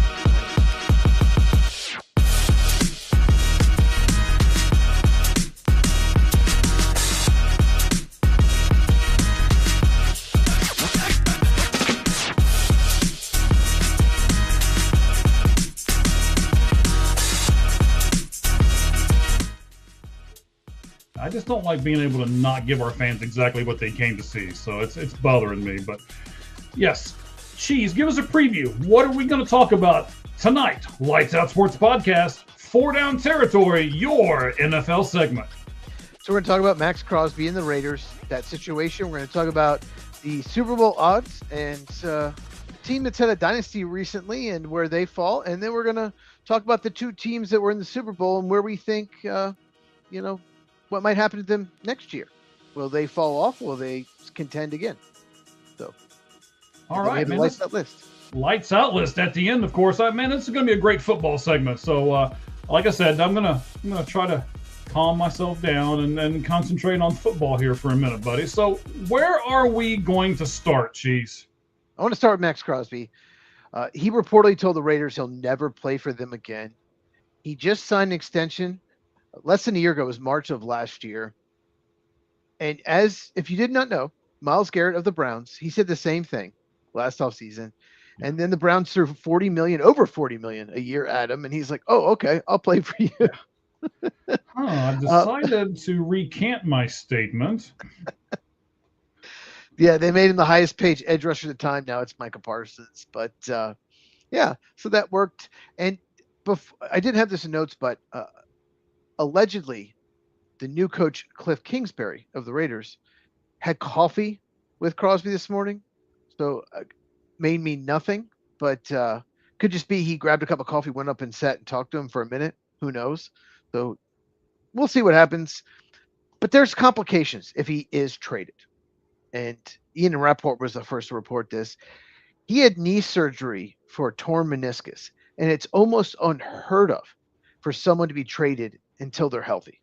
Someone has because you never know if there's going to be complications.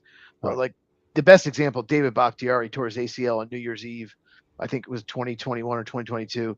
He played like one game the rest of his career. It's a straight ACL tear. It never recovered. His knee just never did. So basically, if the Raiders do trade him, it's probably going to be after the draft. And if I'm the Raiders, if I'm the owner or the GM, I want draft capital this year. I don't want to delay the rebuild. They're picking first in the draft. They're a terrible team, but I want to get help around Fernando Mendoza, the probable first overall pick. It would be the biggest shock of the century if he wasn't. I want to get help around him now. And we talked about this when we talked about Micah Parsons' trade. We talked about many times on the podcast. It's near impossible to get value for an elite pass rusher. Pass rush is so important. Just look at the Super Bowl. My question for you, Mike. Yes. Assuming they can't get a draft pick this year for him, would you trade 2 first-round picks, your 2027 and 2028 first-round pick, for Max Crosby after he is healthy? Of course. That's a no-brainer decision right there. I don't like correcting you, but I want to make sure our fans know. You said Cliff Kingsbury had coffee with him. You meant Clint Kubiak, right? What did I say? Yeah, you said Cliff Kingsbury, actually. So I just saw like that Cliff Kingsbury is going to be working with the Rams, and that's why he's yes. Okay. Good. Okay. No, always correct me because I'm usually the one correcting you. Yeah. That's right. You're just doing a me right now, so it's not. You're just trying to make me feel better about myself. I'm screwing up over here, so you had to do one too. Clint Kubiak is Coach Raiders. Thank you for correcting. Yes. Now, I also want to bring this up, Cheez, because I think this is interesting. And you can correct me if I'm wrong, and I know you will. That's the love-hate relationship that we have amongst ourselves on this show. Right now, you can only trade a draft pick 3 years in advance. And when they had the meeting, I gave the I gave you the time squares and timestamps and stuff earlier. When they're going to all get together and have their meeting, it's like 100 days or so from now. They're going to discuss being able to trade up to 5 years, right? Draft picks. I'm sorry. Someone's going to introduce it. We don't know what team. Adam Schefter won't tell us. One team we'll find out at the league meetings, which are sometime before the draft. Someone's going to introduce trading draft picks up to 5 years, possibly the Rams. Who knows? I don't know for sure. Just a guess. Mm-hmm. What the NFL does not want is someone giving up their next 5, 6, 7 first-round picks for a quarterback, like a franchise quarterback. They don't want teams to not have a first-round pick for all those many years. Just here. Okay, I'm trying to think of a good example. There really isn't. But just say the Bills decide, okay, it's just not working with Josh Allen. And if you can trade whatever, maybe someone like, I don't know, Arizona Cardinals say, we'll give you our next 7 first-round picks. Well, the NFL doesn't want that. And that's one of the reasons why you can't trade baseball draft picks, is they don't want the Yankees to just give away all their first, second, third round picks for players. The Yankees would so do that. So that's why they can't do it. I think it would be interesting. It'll lead to more trades probably. What will happen is teams will say, all right, we don't want to give up a second round pick this year in 2026, say, right? But I'll give you first rounder in 2029 or 2030. Let's go for it this year. We are trying to win. So we'll give you a first round pick in 2030. And a lot of teams are like, okay, yeah, we'll do that. Because it's a first round pick at some point. So yeah, it'd be interesting to see who introduced it and if it does pass. But I think NFL just doesn't want a team to just completely destroy all their future draft picks for like one play. Right, I agree with you. So I just looked it up. The annual league meeting is March 29th through April 1st here in Phoenix, Arizona, by the way. So that'll give you the date and the time and even the location. So Mike will be there and covering it with the correct. podcast. He will be there interviewing, various people. No one, because no one knows who I am. Maybe Jerry Jones. Well, no, sure. All right. So, and the NBA, by the way, the NBA can trade they can trade their picks forever. 7 years, but you can't trade your first round pick in back-to-back years. So it's why you see an NBA draft, you might see they trade their 2026, 2028, 2030, because they can't trade in back-to-back years except on draft day. They can trade that pick. But yeah, so you can trade 7 years in advance, but not the same pick in back-to-back years. Right. So, and I'm glad you brought that up. I didn't think you would know that because I'm not much of an NBA guy. You're really not much of an NBA guy either. But it's because it's the draft. I get it. You're the draft guru in all the sports. Well, no, I'll tell you why I know this. Because I looked into a couple of years ago. I want baseball to have be able to trade the draft picks and why they didn't. And Rob Manfred had said, I don't want someone always just trading all their picks for players. But the NBA saw that as a problem too. That's why you can't only trade every other year. All baseball has to do is do that. You cannot trade the same round the same year. You can trade your first rounder, say in the odd years, your second round of the even years, your third round of the odd years, your fourth round of the even years. That's all you can do. That way you at least have a pick every other round. That's all they have to do. It's problem solved. And like I said, don't go. NBA is 7, but maybe baseball don't go 5 years, more than 5 years in the future. And it's problem solved. It would make the draft more entertaining, especially draft day trades. Can you imagine if say a team gets a couple, competitive balance picks. They have 2, A and a B. They have all this draft capital. Say the Reds got all these, and they love this college pitcher, and they just move up. Reds fans are everyone's gonna be texting their friends. They're gonna turn on the TV. They're gonna be like, "Oh, we just traded up for this unbelievable pitcher from Vandy. He's like the best college pitcher. We moved up." Yeah. No, I agree. We gave up 3 picks and we moved up to number 2. It would just make the draft more fun. And I want to say this, buddy. I'm writing stuff down over here in the corner because I just thought of something, and I know if I don't write it down, I'm getting old, so I'll never remember. So I don't think there's any difference between trading your draft picks and people saying, "Oh, you're trading your future," or paying people with deferred money, because you're doing the same thing. You're going to pay for somebody's contract. The Detroit Tigers just did it with Valdez and with Justin Verlander. In 2030, they're going to start paying those contracts, and they're playing now. I don't think there's any difference. Do you see any difference in the two of those? No, I don't. And the deferred money, I don't know for sure, but I think it was invented to help out teams that don't spend as much money. So we can push money back in the future. It's had the opposite. The teams that have the most money want to keep their luxury tax down, so they push it in future. So it's deferred money was such a dumb move, and baseball is the only professional sports only professional sport that does that.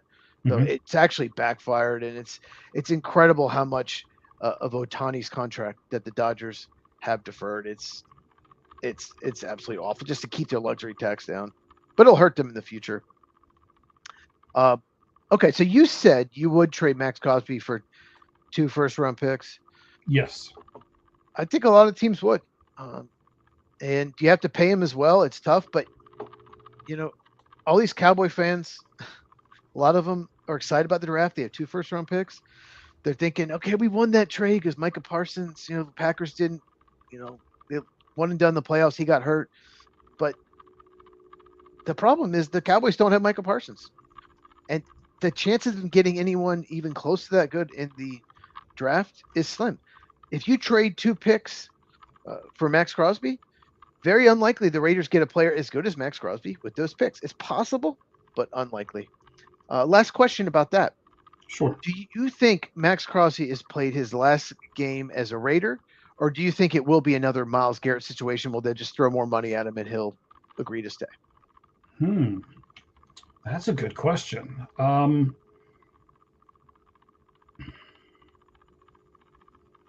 Money seems to change pretty much everything. But I mean, what he's already making like $40 million a year, right? I mean, it's what he's making already is just crazy.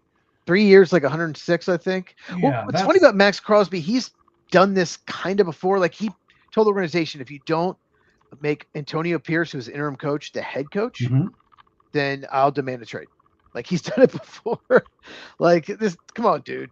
And they did, and he was a disaster. And they ended up firing him and then hiring Pete Carroll, which was even worse disaster. But yeah. I think he's. I don't think they're going to trade him. I don't think they want to trade him. I don't think Cliff Kingsbury. I don't think Tom Brady wants to trade him. I don't think Mark Davis wants to trade him. I think John Spytek, the GM, wants to trade him. And knowing the same thing, they're not going to get enough value back. So he's their best defensive player.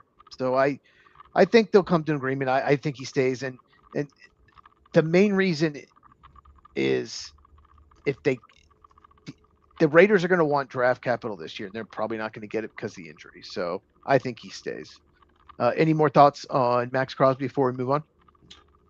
I'm just with you. It's going to be hard to get the value they need out of him, especially with the contract that he's got and the injury history. You're going to have to be the Cincinnati Bengals and really be desperate for a defensive stalwart in that. But they just paid Trey Hendrickson some kind of deal. If they want to do that, they just trade. They just would have extended Trey Hendrickson. You know what I mean? I don't see the Bengals doing it. There are other teams that could, but Washington's a possibility. Maybe they really could use some, but they're not giving up their first round pick this year. Maybe future. So we'll see. All right, let's talk Chiefs. So, as you know, the Kansas City Chiefs they finished 6-11. They're not listed as a top 10 Super Bowl favorite, depending on the list. Some of them they are, some they're not. The highest I've seen him is the 9th best chances, or 15-1 odds. And Patrick Mahomes is coming off a torn ACL. We'll see if he's ready to start week 1. I would not bet against that guy. Somehow things just seem to work out for him. Yeah. So do you think it's fair that the Chiefs are not a top 10 favorite for next year's Super Bowl? Is it fair? Yeah. Do you think it's fair? Do you think the Chiefs should be higher? Do you think they should be a top 10 favorite for the Super Bowl next year? I mean, they had a lot of success the last 5 years leading up to it, and then a disastrous season. They probably should be, but just towards the bottom of the 10, like 8, 9, or 10. Okay. Because we have some talented teams in the NFL right now, that are probably better, but you also have to give Kansas City their flowers as far as that part goes and say, yeah, they've been really good for a really long time, so don't count them out. Yeah, if Rashee Rice would just stop getting arrested, that would help. Right? Because he's their best receiver. Okay, well, do you think their dynasty's over? I know we talked about this off air, and wow, this is a great question. It really, really is. So I started looking at stuff. You've still got Andy Reid. Probably one of the better. He's a top 5 coach in the NFL. Sure. You've still got Patrick Mahomes. As much as I don't care for him as a person, I have to respect the fact that he's a really good football player. But I'm not sure what else you got. And they're old. So in certain positions they are. They have some pieces, but yeah. Chris Jones, Travis Kelce, they're not getting any younger. Right. And I think they're trying to hang on a little too long. So I'm not going to say the window is completely closed. I'm going to say Patrick Mahomes and Andy Reid had their fingers in the window, so it won't close all the way. But that's all they got left. I think it's done. I absolutely think it's done. I think they've been passed by the Chargers and Broncos in the division. They were third place this year. I think that's what they're going to finish next year at best. I think the Chargers and Broncos will be better next year than the Chiefs. So at best, unless if the Raiders, just take a big leap, they could be in trouble. I think it's over. And yes, you still have Mahomes. They need to do one of those, not a rebuild, but like a retool. It take 2 years. Maybe get rid of some veterans, trade some of them, trade down, get more draft picks, and just do a little retool because Mahomes has a lot of years left. Okay, some more odds. The Jaguars on this same list, Chiefs were 15-1.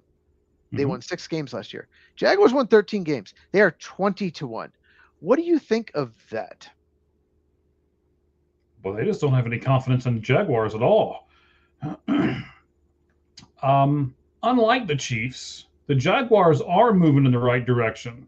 A really good young coach that I like. He's seeming to get everything, not everything, but he's seeming to get more out of Trevor Lawrence. They got the second receiver there and in Jacksonville now. So offensively, at least they're moving forward, but I think they have to take a few steps on defense. What do you think about their defensive side of the ball? I think that their defense is a lot better. Yeah, they could use some more help, secondary for sure. I think they don't trust Trevor Lawrence. I think that's what the odds makers are saying. We've had stretches. In 2023, he had a 6 or 7 game stretch. He looked amazing, made the playoffs. And then he got off to a bad start this year. And then another 6 or 7 game stretch to end the year. Looked amazing. Wasn't good in the postseason. So they haven't seen it for a full year. I think that's the main reason. I think it's all to do with Trevor Lawrence, not necessarily a defense. And Liam Cohen got a lot out of the running game too. The running game with Travis Etienne just did not do much the year before, but this year really improved. Okay, one more team. We got to talk about odds. The Chicago Bears, who were the number 2 seed in the NFC, are 25-1, which is the third best odds in the NFC North, barely ahead of the Vikings for last as far as odds. They won the division. Do you agree with the odds makers' prediction of basically the 25-1 for the Chicago Bears?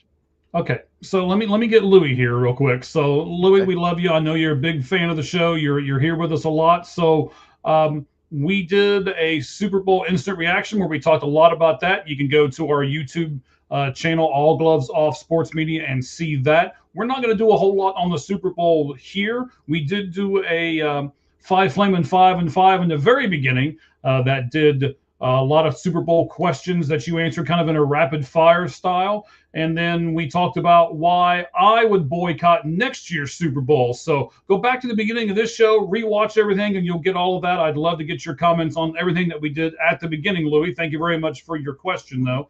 Cheez, your question. I'd really love to bury the Chicago Bears right now, but they did come back in a few games. They showed some heart, but I think that they're saying the same thing about Trevor Lawrence here with Caleb Williams, and I have to agree. I don't believe in Caleb Williams yet, and I think that's the reason why the odds are where they are for the Chicago Bears in the Super Bowl next season. They do not think they're going to be nearly as good as the Packers or Lions, who have much better odds. So that tells you a lot. I've been talking about this. I thought the Bears overachieved. They got an easy schedule. Don't think they're that great. So, I think it's BetMGM is the odds I saw. They agree with me. And Louis, the first 3 quarters were very boring. The fourth quarter got really fun. All of a sudden, they were scoring like crazy. Yes, it was very boring. Unfortunately, Seattle's like, okay, we're just going to kick field goals because we know they can't move the ball. Except for that one drive where he hit 2 deep balls to Matt Collins. It's like, we're not going to, they can't move the ball. So we're going to take the points, which is what they should have done. If you have a defense that amazing, they played a smart game. It was just boring. Yes, it was just boring. You have a great punter. You have a great kicker. And they knew that. They knew it. Specialists, not football players. So, it was a little disappointing. But there were 30 points scored, almost 37 in the fourth quarter. So it did get kind of fun there at the end. Too bad it never got close, even though it was fun. But I still enjoyed it. Just I still go back to that Chiefs Eagles game from like 3 or 4 years ago, 38-35. That game was just back and forth. That game was so much fun. This Antonio Holmes Pittsburgh, beating Arizona. And that was great. Thanks for that. All right, Mike, get ready to. So I want to. Well, okay. So we're talking about points. We're talking about odds, and we're talking about this stuff. I got a tweet from a person who I respect a lot. Asked me a point blank question, so I'll just point blank ask it to you. Okay. At the very end, when Walker could have run that touchdown in, and they called the holding penalty on it. You talk about it in your channel when you did the Super Bowl preview. As actually I can't say preview. It was the post Super Bowl video that you did. Yes, the recap. Thank you. Yeah.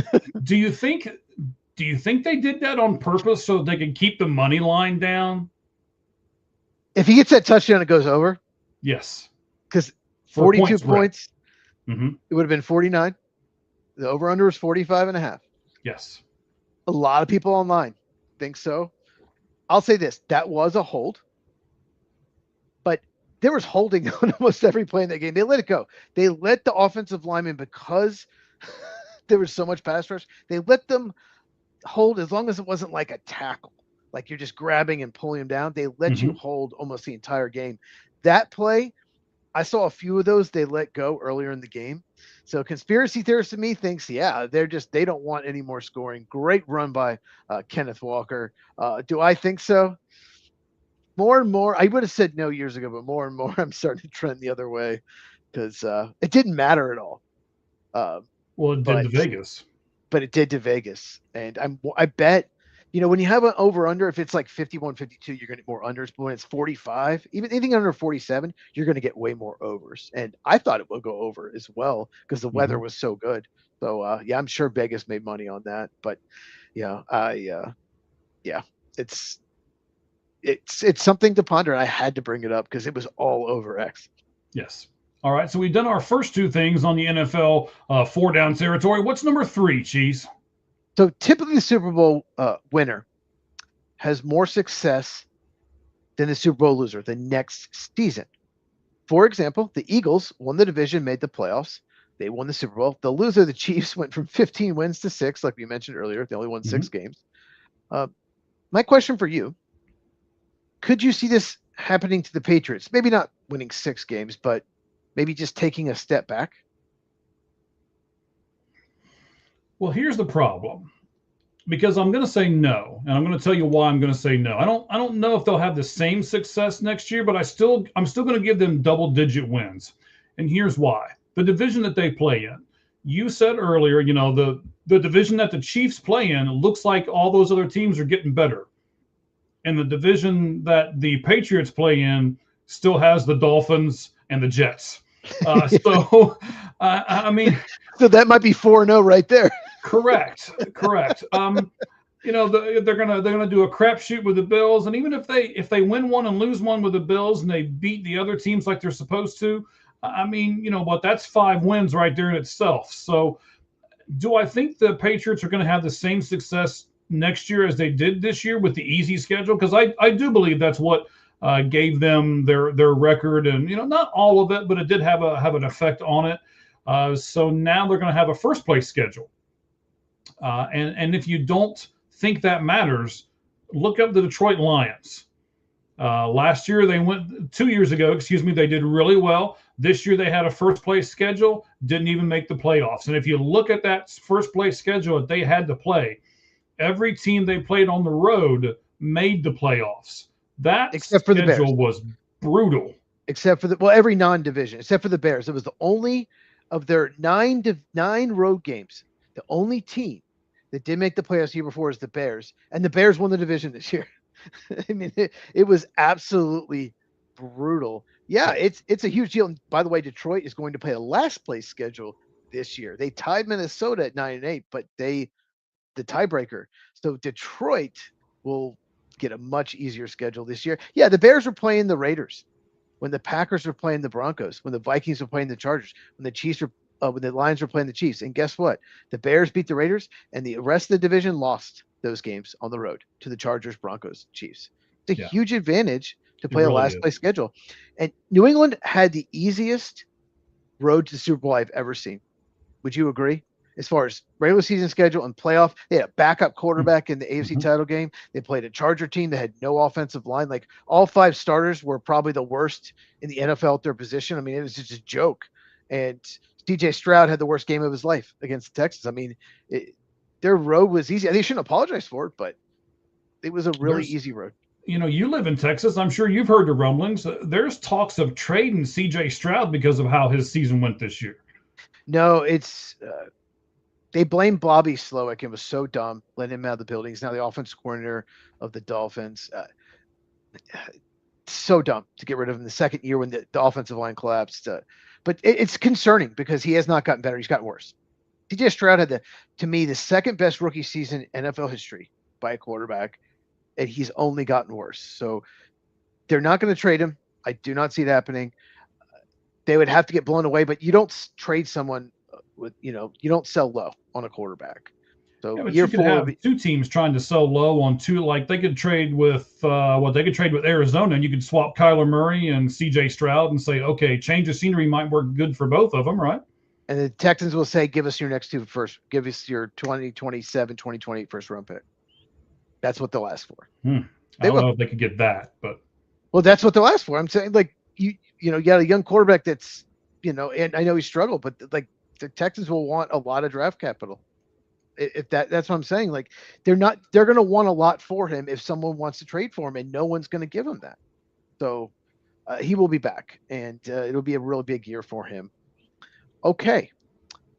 What about this? I lost my notes.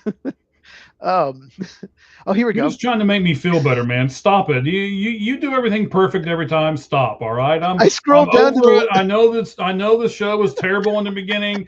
We're moving on. We're done. Stop it. All right. Stop it. I hit scroll down like half the page. I'm looking at my lights out list. I was like, we're not there yet. Like, wait, where is it? We're close though. We're close to the lights out list. Yes. Next question. We might disagree on this. We'll see. Okay. Which of these 2 teams, the Seahawks or the Patriots, do you think has the best chance to make it to the Super Bowl next year? Well, I'm going to say the Patriots, again, because of the division they're in. The division that the Seahawks are in is tough. Rams, Niners, maybe not necessarily the Cardinals, but tough. And, they're going to have to pay that tax, the jock tax, because they are in California. Never mind. So just because of the division that they're in, they're both going to play a first place schedule. So that's going to kind of be, a wash. They're both going to have a target on their back because they were in the Super Bowl. So that's going to kind of be a wash. I will say that Seattle probably has the better team, but I think the Patriots have a better chance because of who they're going to play. They're definitely the better team. We just saw it. Mm-hmm. I disagree. Patriots, they have a lot of flaws, and it was such an easy road. It would be so much harder next year. It's no matter what. It's almost guaranteed to be harder. And like you said, first place schedule. The Seahawks they're not losing a lot. Obviously they're going to lose some, but they can replace in the draft. They have a ton of cap room. I think the Seattle has a much better chance to repeat, even though the NFC I think is a little tougher, just because they just have such an incredible roster. Okay, how about this question? Which of them has the best chance to repeat as their division winner? Seahawks. And by the way, let's just throw this out there. So I know you said this in one of your videos I was watching. Seattle has you know what? I've got it over here too because I wrote it down. I thought it was really interesting. Seattle has $70 million of cap space next year. You just brought that up. But the Patriots have 42.7. So it's not like they're over the cap or they've only got $6 or something like that. So they've got over 40 million. If they release Hunter Henry and Stephon Diggs, they'll have over 60 million. They'll have close to 70 million. So, which I think Stephon Diggs is no brainers. Hunter Henry, we'll see, getting up there in age maybe, but so that they can get to a situation where they can sign anybody. Yeah. All right. I'm sorry, sir. My wife is right for a change. I couldn't do 2 things at once. I was researching the cap, and then you asked me a question. Can you re-ask me the question because I didn't hear it, sir? Sure. So of all these teams, you say the Patriots have the best chance to get back to the Super Bowl. I think the Okay. Seahawks have the best chance. But what All about right. winning the division? Do you think the Patriots have the best chance to win the AFC East, or do you think the Seahawks have a better chance to win the NFC West? Ooh. Um, this depends on Kenneth Walker. If the Seahawks can Okay. re-sign Kenneth Walker, I'll give them the better chance of winning the division. If they don't, I'll give the Patriots the better chance of winning their division. I think they will. They have the cap room. How can you not? After that performance, he looked amazing. Yeah, He just they should, but yes, they should. there's plenty of teams that we said you should do this, and then they don't. So There are 4 or 5 teams with cap room that would sign him in a heartbeat. yes. Uh, I actually think the Patriots have a better chance to win the division because I think the Rams are going to be so good. The Seahawks are playing a first place schedule. The 49ers are going to be good. You know, they just won 12 games. The Mm-hmm. Cardinals should be a lot better because it's impossible not to be. Uh, yeah, wait till you see my We'll video see. tomorrow. Wait till you see my video tomorrow. When I talk, Well, I what talk what video do you have coming out tomorrow? real quick. I just think the Patriots, all they have to do is beat the Bills. They're going to be better than Dolphins, like you said, better than the Jets. So all they have to do is be Mm-hmm. better than the Bills. So I think the Patriots don't have as good a chance to make it back, but I think they have a better chance to win the division. So tomorrow, I decided to talk about the 2 teams that were my biggest disappointments as far as record. Okay. Not necessarily like biggest Oh yeah, disappointments. that's where the Cardinals come into play. Not Great. necessarily, not necessarily the biggest disappointments as like they didn't make the Super Bowl or whatever. Just the disappointments as far as record, like the big difference where I thought they'd be. And one of those teams I talk about first is the Arizona Cardinals. And check that video, you'll see what the other one was. But yeah, I will release that sometime, late afternoon, early evening tomorrow. So yeah, make sure you check out at Football with Cheez on YouTube, Football with and Cheez, and subscribe and hit the bell so you don't miss any of my videos. All right, so we'll be doing our lights out list here in just a couple moments. It'll be really interesting to see where we rank the NFC quarterbacks. They'll be different. And We'll be different. yes, I'm sure it's going to be different. Very different. So I'm going Okay. to say this though. Okay. I'm going to be interesting to see who's number one and number two on your list because you told me off air you didn't have a hard time with this. I didn't have a hard time with number 1. Then it got hard. It's like the middle was really tough, the order. But I had a hard time with number one. So it'll be interesting to see where we're going to end up there. So the question that we have over on All Gloves Off SM on our X account is where does Sam Darnold now belong that he has a Super Bowl ring? Does he belong in the top 5, the bottom 5, or the top 3? So those are your choices. Go over there. If you're trying to find us and you're like, I don't understand why we can't find everybody, all you have to do is click on the little link at the top. I'm sorry, not the link, the picture at the top with the pink circle around it that has the word live, and you can do that. Cheez, I'm trying to breathe a little bit now here because even though we're having technical difficulties and people are starting to figure out how to get to it because our numbers are really starting to climb, we're still the second most popular podcast out there on the people that we follow on X, which is almost 8,000 people now. So I'm breathing a little easier now. So okay, so when you're doing your lights out list, all you have to do is J dot and then McCarthy for number 1. That's all yes, you have to do. And then and then Kyler Murray is next. Yes. yes, exactly. Okay. Okay. Okay. All right. We're almost there to the lights out list. 2 more questions for you. Sure. Do you think the Seahawks should have the best odds and be the Super Bowl favorite right now? Yes, I always think this. You should give the Super Bowl champions the respect and put them up top. Now I understand it's a business and that's probably what Vegas is looking at, but for me it's the respect factor. They just won the Super Bowl and honestly, as we've already talked, did it in compelling fashion. So they should be number 1. Yes. Yeah, let's be honest with them. They lost a 4-point game week 1 versus the 49ers at home. Mm-hmm. And it was week 1 that was early September. 49ers won 12 games. They lost to Tampa Bay 38-35 where a ball hit off a helmet for an interception late, or if that doesn't happen, maybe Sam Darnold leads them back there. Their third loss, they lost the Rams 21-19 and Sam Darnold threw 4 interceptions in that game. That's it. Those are the 3 losses. They beat everybody else. Really incredible. And the only real team they had struggled with in the last couple months was the Rams. And they won 2 very close games against them. As long as they beat the Rams, they were good to go. So, well, what do you think? I mean, do you think the Rams, right now, the Seahawks are the favorites, slightly ahead of the Rams. Do you agree with that? Should the Rams be second?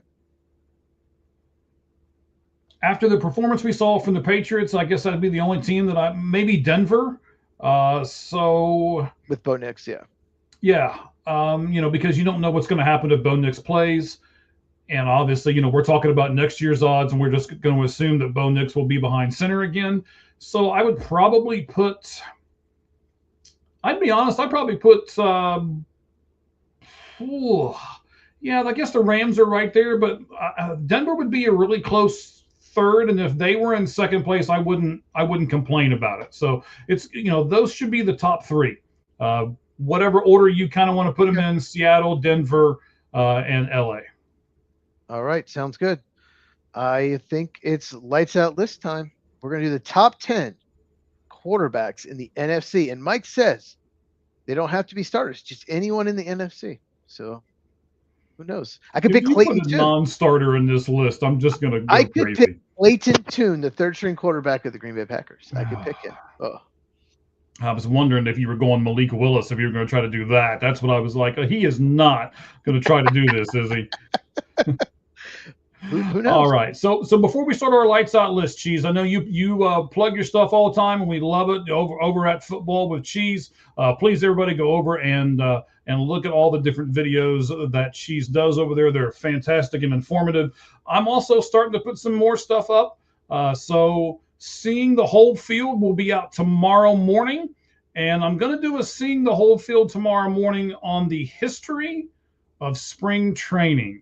You'd be kind of surprised on where it came from, who did it, and why it was ever done in the first place. So tomorrow, look forward to that. Seeing the Whole Field on our YouTube channel. That will be the history of spring training.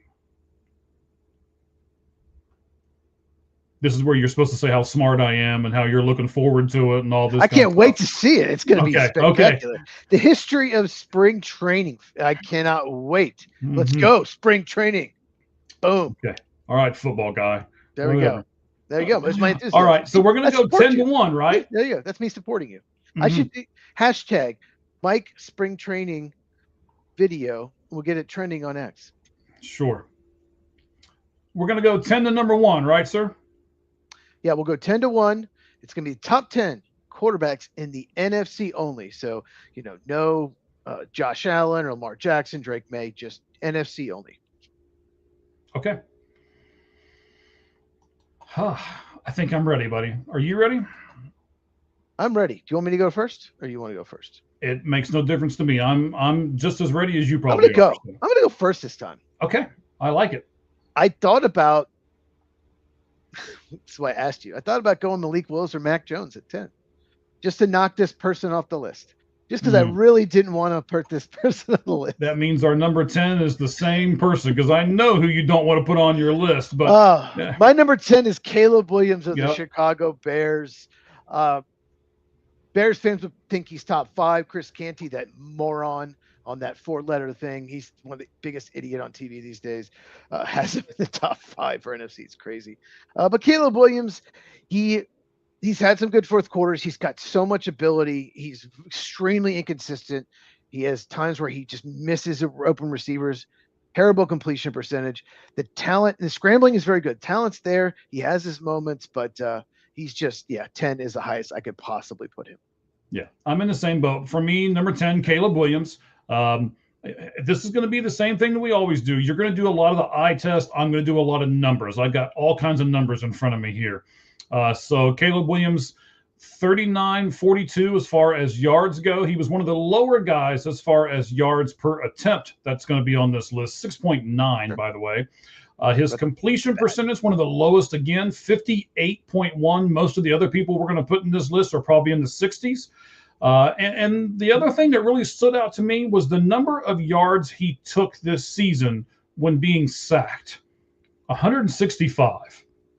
Caleb Williams is still in that boat where I think he's still in that cocky boat is what I'm going to put him in. To where he thinks, you know what, I can run around, I can scramble, I can make something out of nothing. And then most of the time that is incorrect. So Caleb, I think there's some room for improvement there. And I think he can improve. But right the moment we're saying NFC quarterbacks right now. So because of that, Caleb Williams comes in for me at number 10 from Dub Bears. Yeah, at some point, they had a lot of comeback victories this year. And my dad likes to say regression to the mean. There's going to be a year where they can't come back at all. Like he can't keep doing. He has to be better in the first half. He's been a terrible first half quarterback in his 2 years in his career. So he's got to get better at that. My number 9 is Brock Purdy of the San Francisco 49ers. Wow. Yeah, I wanted to put him higher. See, 5 through 9 could have been in any order. The reason I put Purdy down is he struggles to stay healthy, and he's kind of a system quarterback. I think it's Kyle Shanahan gets the most out of his quarterbacks. That's why he could have been 5th. Originally, I actually had him 5th. I wrote down 5 through 9 and then jumbled the order, and I just moved him down because I think the other guys are just a little more versatile. They don't have Kyle Shanahan and stay. Well, one of these guys isn't as healthy that's ahead of him, but for the most part, stay healthier. So number 9, Brock Purdy. I bet you got. See, I do eye test. I bet you got stats that show Purdy's like way higher. I bet you do. We'll get to him later. Okay. Okay. All right. But I will agree with you. He's a system quarterback, and I think because of that, you're going to see some of the numbers that I'm going to point out. But yes, we'll talk about it. So my number 9, and the reason why he's at number 9.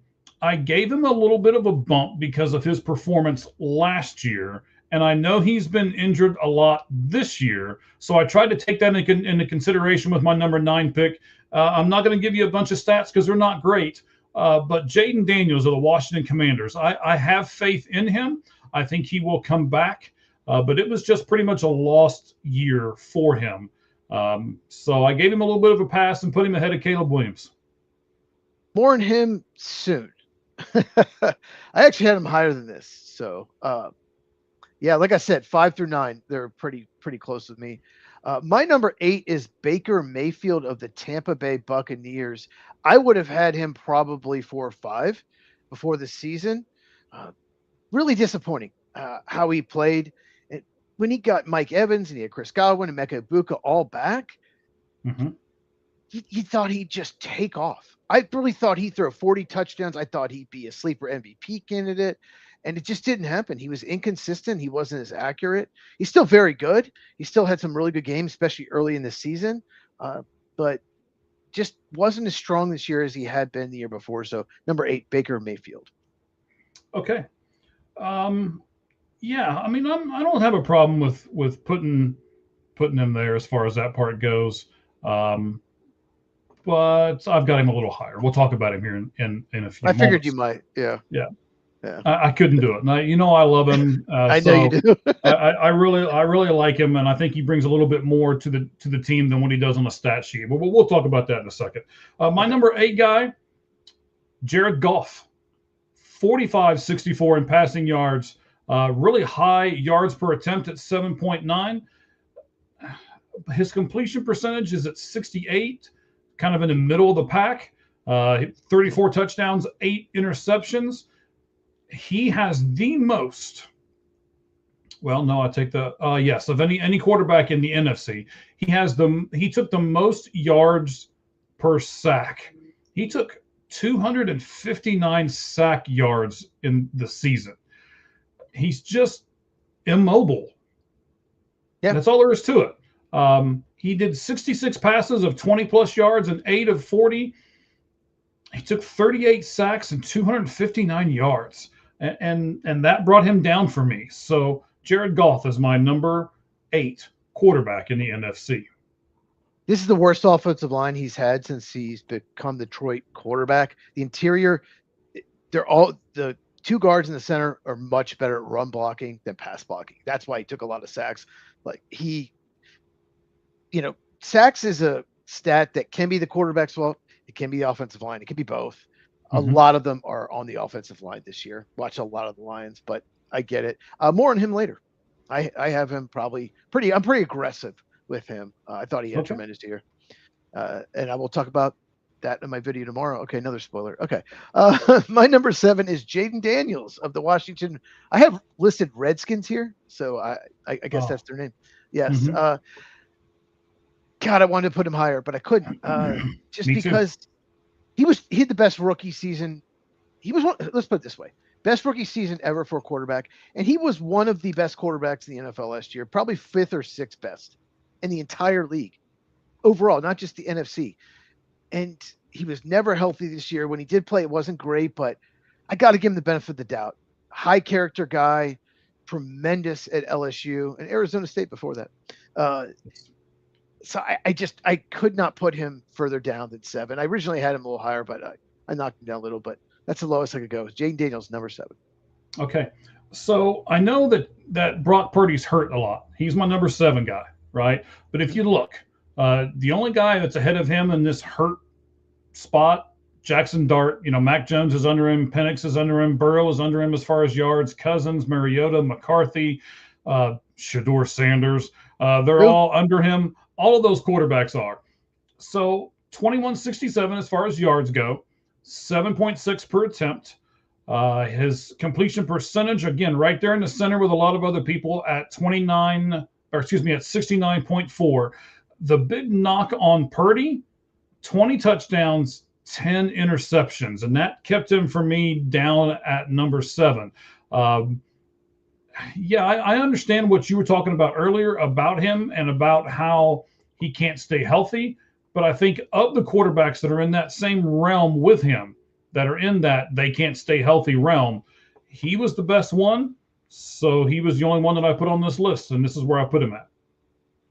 Brock Purdy this year, I'm pulling it up.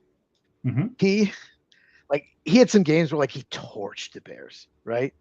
And just torched him. It's when he had George Kittle. You're 100% right too. System quarterback.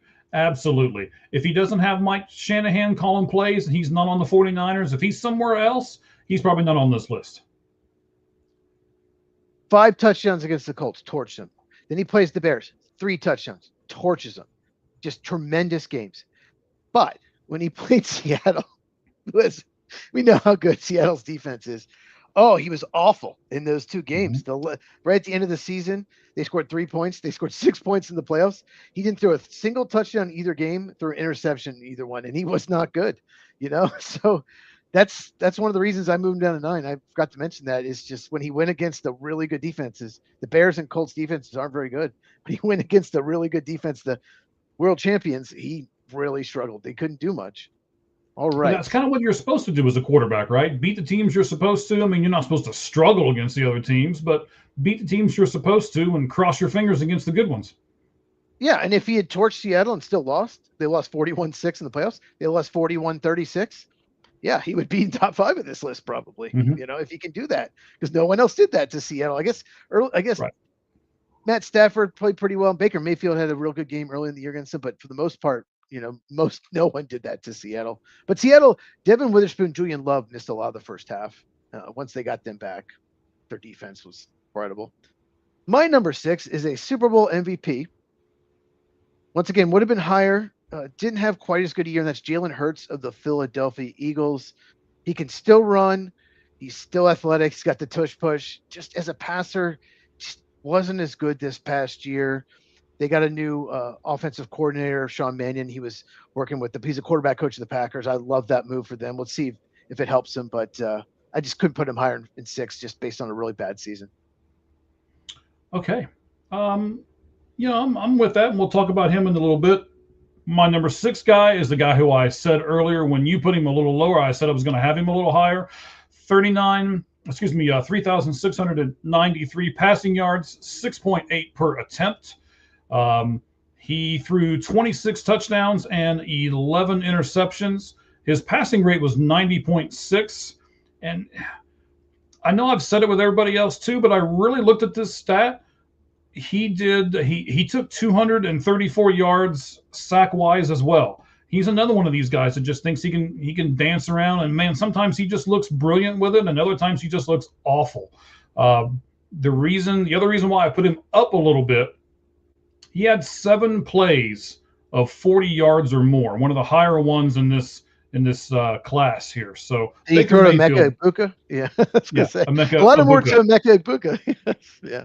Yes. Yeah. Baker Mayfield, he's tough. Like some games he looks like a top 3 quarterback. Other games he looks like 26. Yes. Yeah. And that's why I couldn't put him in the top 5. I flip-flopped 5 and 6 4 or 5 times on this list. And I basically came to the conclusion that you just said.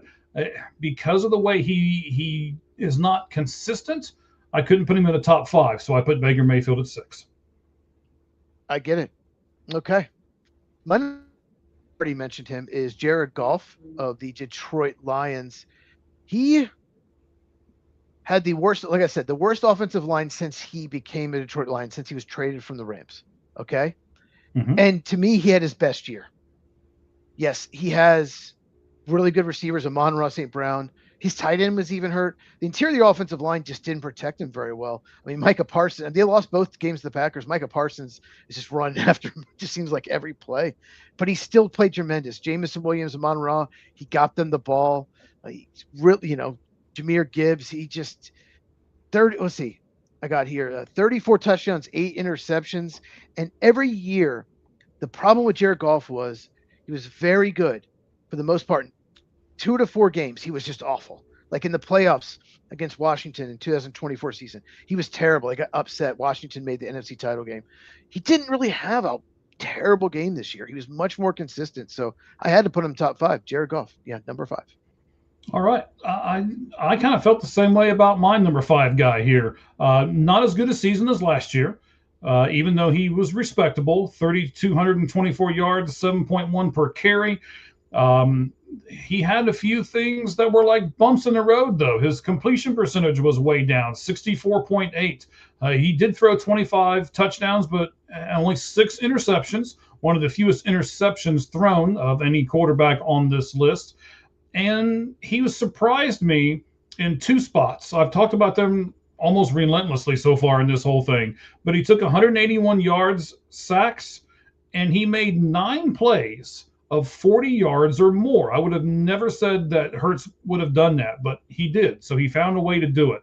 I put Jalen Hurts. I couldn't take him out of the top 5, but he's not as good as he was last year. So I dropped him down to number 5.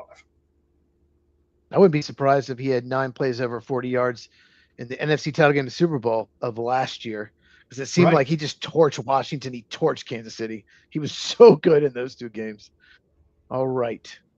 So my number 4 is a recent Super Bowl champion. Yeah, I'm sure you know who he is. Sam Darnold of the Seattle Seahawks. Yeah, what can we say about Sam Darnold? God, top 3 bust, bounced around the league. Then he was a bridge quarterback in Minnesota. I wonder what would have happened to J.J. McCarthy. He never tore his meniscus. We never would know, but he was tremendous for the Vikings, but didn't play well at the end of the year. Seattle took a chance on him. He was just terrific this year. And in the Super Bowl, okay, he didn't look great, but he had pressure constantly. He was definitely the better quarterback, and he didn't turn the ball over. But great season for Sam Darnold, and he was so good in the NFC title game against the Rams. He really had to be perfect because the Rams showed up, and he was. So, number 4, Sam Darnold. All right, well, my number 4 guy really had to be perfect, and he wasn't. And that's why he's not in the top 3. He didn't make the playoffs. He had 2 fantastic receivers, a pretty good tight end, and a 1,000-yard rusher, and still didn't make the playoffs. Hang on, I lost there he is. 4,552 passing yards. That's 3rd in the league behind Jared Goff and a guy I'll talk about here in a few moments. He threw 600 times this season. Only Bo Nix threw more. His completion percentage 67.3. He did throw 30 touchdowns, but he did have 10 picks. There's a lot of different things, 12 40-yard plus plays. He took 31 sacks. That's Dak Prescott, if you haven't figured it out by this point. He's my number 4 guy because, again, 2 things for me. when you've got all that talent and you still can't make the playoffs, I knocked him down a notch. And I took his overall performance and said, wait a minute, you haven't been to the Super Bowl? You're the Dallas Cowboys and you've been there for 10 years? So I knocked him down another notch for that, to be very honest. So Dak Prescott came in at number 4 for me. Well, not really his fault. It's Jerry's fault, but more on him right now. Number 3, Dak Prescott, the Dallas Cowboys. One thing about him is this year, he has handled pressure maybe as well as anyone, I'll say this, in the NFC. And that was a problem for him in the past, but not anymore. He handles pressure. He has poise. He had a tremendous year. And no chance at MVP. If they make the playoffs, if they're one of the best teams in the NFL, he's up there in the MVP voting with Drake May and Matthew Stafford. That's how good he was this year. I love watching Dak this year.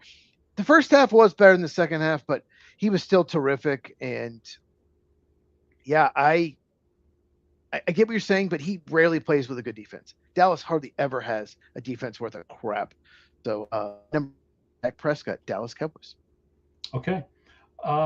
Because of what who I'm getting ready to put at number 3, you put Sam Darnold where? Number 5, I believe, or 4? 4.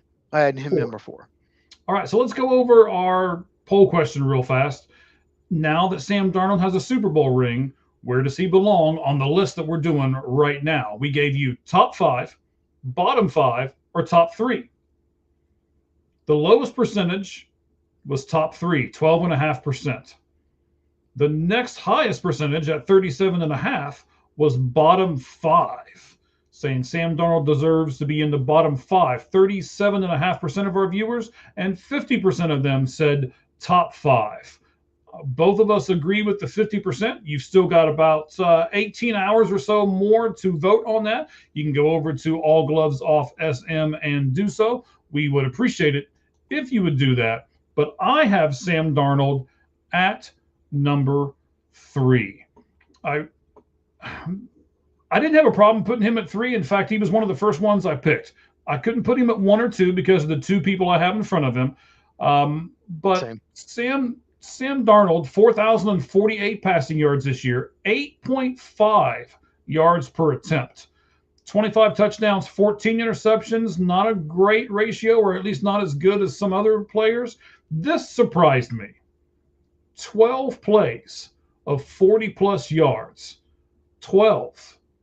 Only one other person has done that this season. That's the guy I put at number 4, Dak Prescott. So him and Dak are the only 2 quarterbacks to go 12 40-yard-plus pass plays.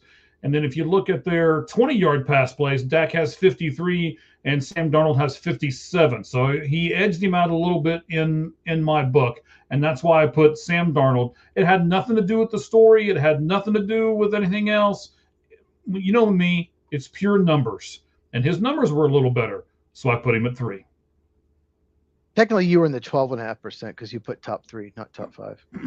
Oh, you're all right. Yes. Thank you for correcting me yet again. I wonder how many of those 40-plus plays went to JSN. Probably all of them. Maybe 1 or 2 to Rashid. Yes. Well, Rashid Shaheed might have had a few, but most of them are going to JSN. Yeah, our top 2 will be the same. We'll see what order. Yeah, Sam Darnold, tremendous year, and it's such a great story. And search my channel at Football with Cheez. I do a Sam Darnold story, and it's about 12-minute video, so you can search my channel, find it. Okay, yeah, I got to get the plug in there. Of course. My number 2, let's see, I'm not sure his name. JL is his initials. JL. Who's Jordan Love? Jordan Love? Oh, okay. Oh, what is it? Oh, Jordan Love. Oh, yeah. Okay. Yeah. Jordan Love with Green Bay Packers is my number 2. Bears fans wouldn't even put in their top 10. Jordan Love gets so much hate. He gets all these blame. He's like the Josh Allen of the NFC. Just for some reason, it's always Jordan Love's fault. The Packers blow it in the fourth quarter. It's never the defense. It's never Matt LaFleur's horrific coaching. It's never the special teams blowing it. It's always Jordan Love's fault. Jordan Love had an incredible year. Just 30 years as a starter. He's gotten better each season. Analytics absolutely loves him. his EPA per play. He was 4 touchdowns, no picks in the postseason. Number 2 QBR for the season, number 1 QBR in the postseason. Some of his throws, he's just are down the field are just perfect, like right on their hands. It's like on his back foot. It's like, how do you do this? How can you be that accurate? Is he consistently that accurate? Not always, but he's just a very good quarterback. He's not elite, but he's a very good quarterback, and I wish more people recognize it. All right. I'm not going to disagree with you whatsoever. I'm going to give you a few more stats, not a lot, but I'll do a few more for you here. My number 2 guy is your number 2 guy, Jordan Love. And I had a really hard time with 1 and 2 between him and the guy who's going to make number 1. You almost put Jordan number 1 then. Okay. I did. I thought about it for a little bit. I really did. So let me give you this. Jacoby Brissett, 43 sacks. Josh Allen took 40. Justin Herbert took 54 sacks. Drake May took 47 sacks. And the part that I really think Jordan Love has improved on this season with his game is knowing when to get rid of the ball, knowing when to just throw the ball away and live another down. He only took 21 sacks this season. So in 17 games. Yes, maybe a minuscule type stat that nobody else really sees. But I think it's really important, and that's the reason. It was the reason why I thought about putting him at number 1. And this is the worst pass-blocking offensive line he's played with in 3 years. It is. All right, they had more injuries on the offensive line. Yeah, it's the worst one. But he's so good at throwing off his back foot and throwing on time and waiting till the last second to throw it. And yeah, he's really improved in that area. And I guess if you can make it, I was just thinking about this, like to make a case for him number 1, the guy we have number 1 has a much better offensive line, and his top 2 receivers are better than any receivers that the Packers have. So, of course, he's the MVP of the league, and his numbers just jump off the charts. But Matthew Stafford's Matthew Stafford's my number 1. Like I said, MVP. He does have Puka Nacua. He does have Devontae Adams. He has a very good offensive line. But still, the production's there.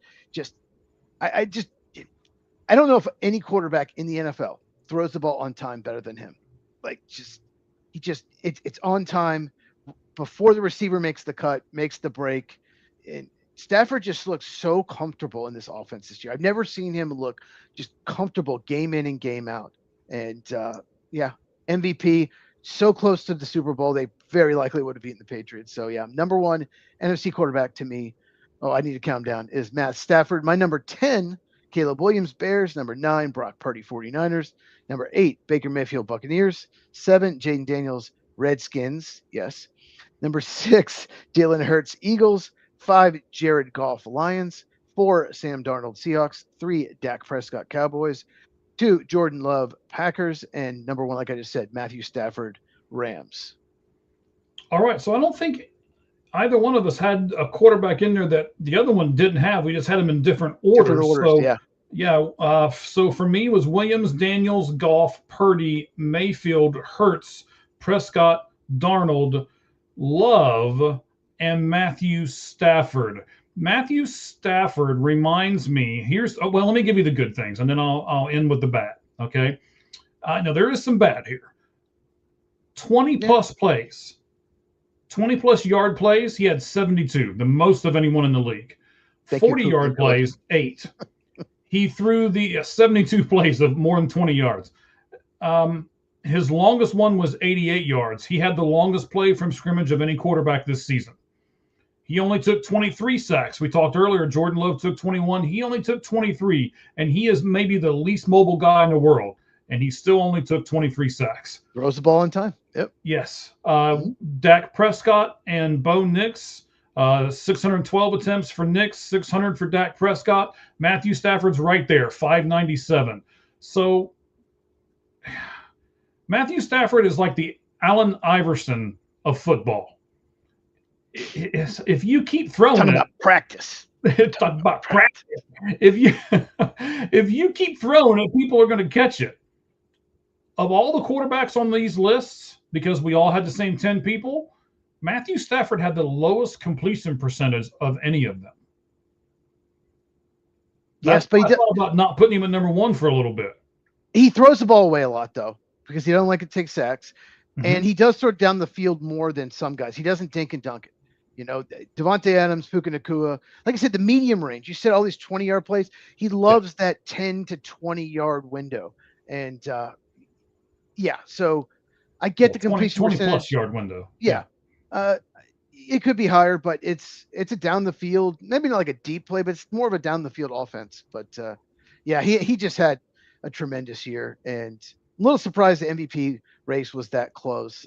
Maybe because the Patriots improved so much, but I would have voted for Stafford for MVP. I mean, there are only, I'm looking, I thought I saw a third one. Maybe not. There's only, okay. So Goff had 66 plays of 20 plus yards. Drake May actually had 67 plays of 20 plus yards, and then Matthew Stafford 72, and everybody else is in the 40s and 50s. Yeah. So it's a huge drop off from those three guys. But the number that absolutely stands out, and you just honestly can't ignore, and the reason why I was like, okay, he's got to be number 1. 46 touchdowns, 8 interceptions. Yeah, that's peak Aaron Rodgers prime numbers. That's incredible. Like I said, he does have Puka Nacua and Devontae Adams. He has 2 number 1s. That does help, but still, that doesn't matter who you have. That's incredible. Right. All right, buddy. So there's our top 10. There's our lights out list. Next week, we're going to do the AFC quarterbacks. So for those of you who are still with us and you want to chime in and say, hey, this guy needs to be there, this guy needs to be there, you can go over to All Gloves Off SM on our X account, and you can certainly do that. We will listen. I don't know if we'll react or not, but we'll listen. And then I'll react. Yeah. I'll react. And I just got to hold on. I'm working on my list. Jake, Browning, Joe, Black. Sorry, go ahead. I'm looking at my list. No, you're no. Okay. Yeah. Always got to get one more smart aleck comment in before we leave. And I tell you what, Achilles. You're lucky I like that color shirt, sir. It's Charger blue. I'm not even a Charger fan. In fact, I'm going to go. No, I don't like that. I don't like that guy who's coaching that screwed up the Michigan program. And okay, anyway. I probably shouldn't go there too much, but yeah. Well, he screwed up since he left, it's been an absolute disaster for Michigan. That's true. Good thing they won the national title. So if they didn't win the national title, his legacy, they'd hate him because he left him just a disaster. So Jim Harbaugh, okay. How do you spell Achilles and Achilles Smith? Achilles, I don't know. I can't remember. I can barely smell Smith, sir. So okay. Plugging a couple of things again. Seeing the whole field. We're going to do the history of spring training. It will come out tomorrow. There may have to be a second part of it, depending on how I'm doing it. I will do it live. I don't like to record all of it. I like to do everything live. So I like that pressure. If you saw it earlier, there was some pressure on me, and I don't know if I responded real well to it, but I like the pressure of being live all the time. So. That's kind of where I'm at and what I like to do. I know Cheez is going to release a video tomorrow too. What's yours going to be about, buddy? It's the 2 teams that disappointed me the most as far as like their win-loss record. Obviously Arizona Cardinals are one of them. So make sure you check it out. It's about a 9-minute video. Just quickly go over, talk a little bit more about the Cardinals because there's just a lot more to talk about than the other team. At Football with Cheez, make sure you check it out. Subscribe. I just released the best players at every position on offense, best players at every position on defense. Next week, probably I'm going to try to get to it at the end of the week, but I'm traveling a little bit, so probably not. It's going to be the most underrated player at every position in the NFL. I'm most of the way done with the research. I've done all the offense and most of the defense. So so look out for that on my channel. All right. Safe travels to you and anybody else that's going to be traveling. We appreciate you doing that. You can always, of course, go to also Spotify and Apple Music. You can find all of our stuff on there as well from All Gloves Off Sports Media. And anything you want to add to the end of the show before we get out of here, buddy? I can't think of a single thing, Mike. I'm just, I'm ready to get the road tomorrow morning. All right. Sounds good, buddy. I didn't want to expect that question, so I got nothing for you. Well, you know. I forgot to mention this. I meant to mention Justin Jefferson threw his quarterback under the bus today. You sent me that. It's crazy. In an interview, he basically said, I wasn't the best receiver this year. I'm the best because my quarterback. I don't have a good quarterback. Oh man, he threw 9 under the bus. Point blank asked by a reporter, "Are you the best receiver in the NFL?" And he said, "Well, of course I am." But he said, just because the stats don't reflect it doesn't mean I'm not. I mean, basically, like, look who I've got throwing me the ball. And wow. It was, oh man, he threw him under the bus. It's on our X page. 9. Just call him 9. He's not JJ. It's just 9. Yes. Yeah. At All Gloves Off SM. It's over there. You can see it. The Vikings. Yeah. They're a mess of an organization right now too. So they're never going to win a Super Bowl. They just aren't. Doesn't matter how good. They've had some really good teams. They still can't win it. They just can't.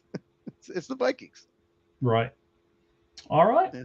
So, ladies and gentlemen, we appreciate you being with us. Thank you very much. You'll see a lot more stuff on our YouTube here this week. We'll get some stuff out for you. So go over there and see it. You can go to Football with Cheez at YouTube and also All Gloves Off Sports Media at YouTube. And Cheez, when they get there, what all do they need to do? So what you do is hit the subscribe button, and you also hit the bell for notifications so you never miss one of our videos.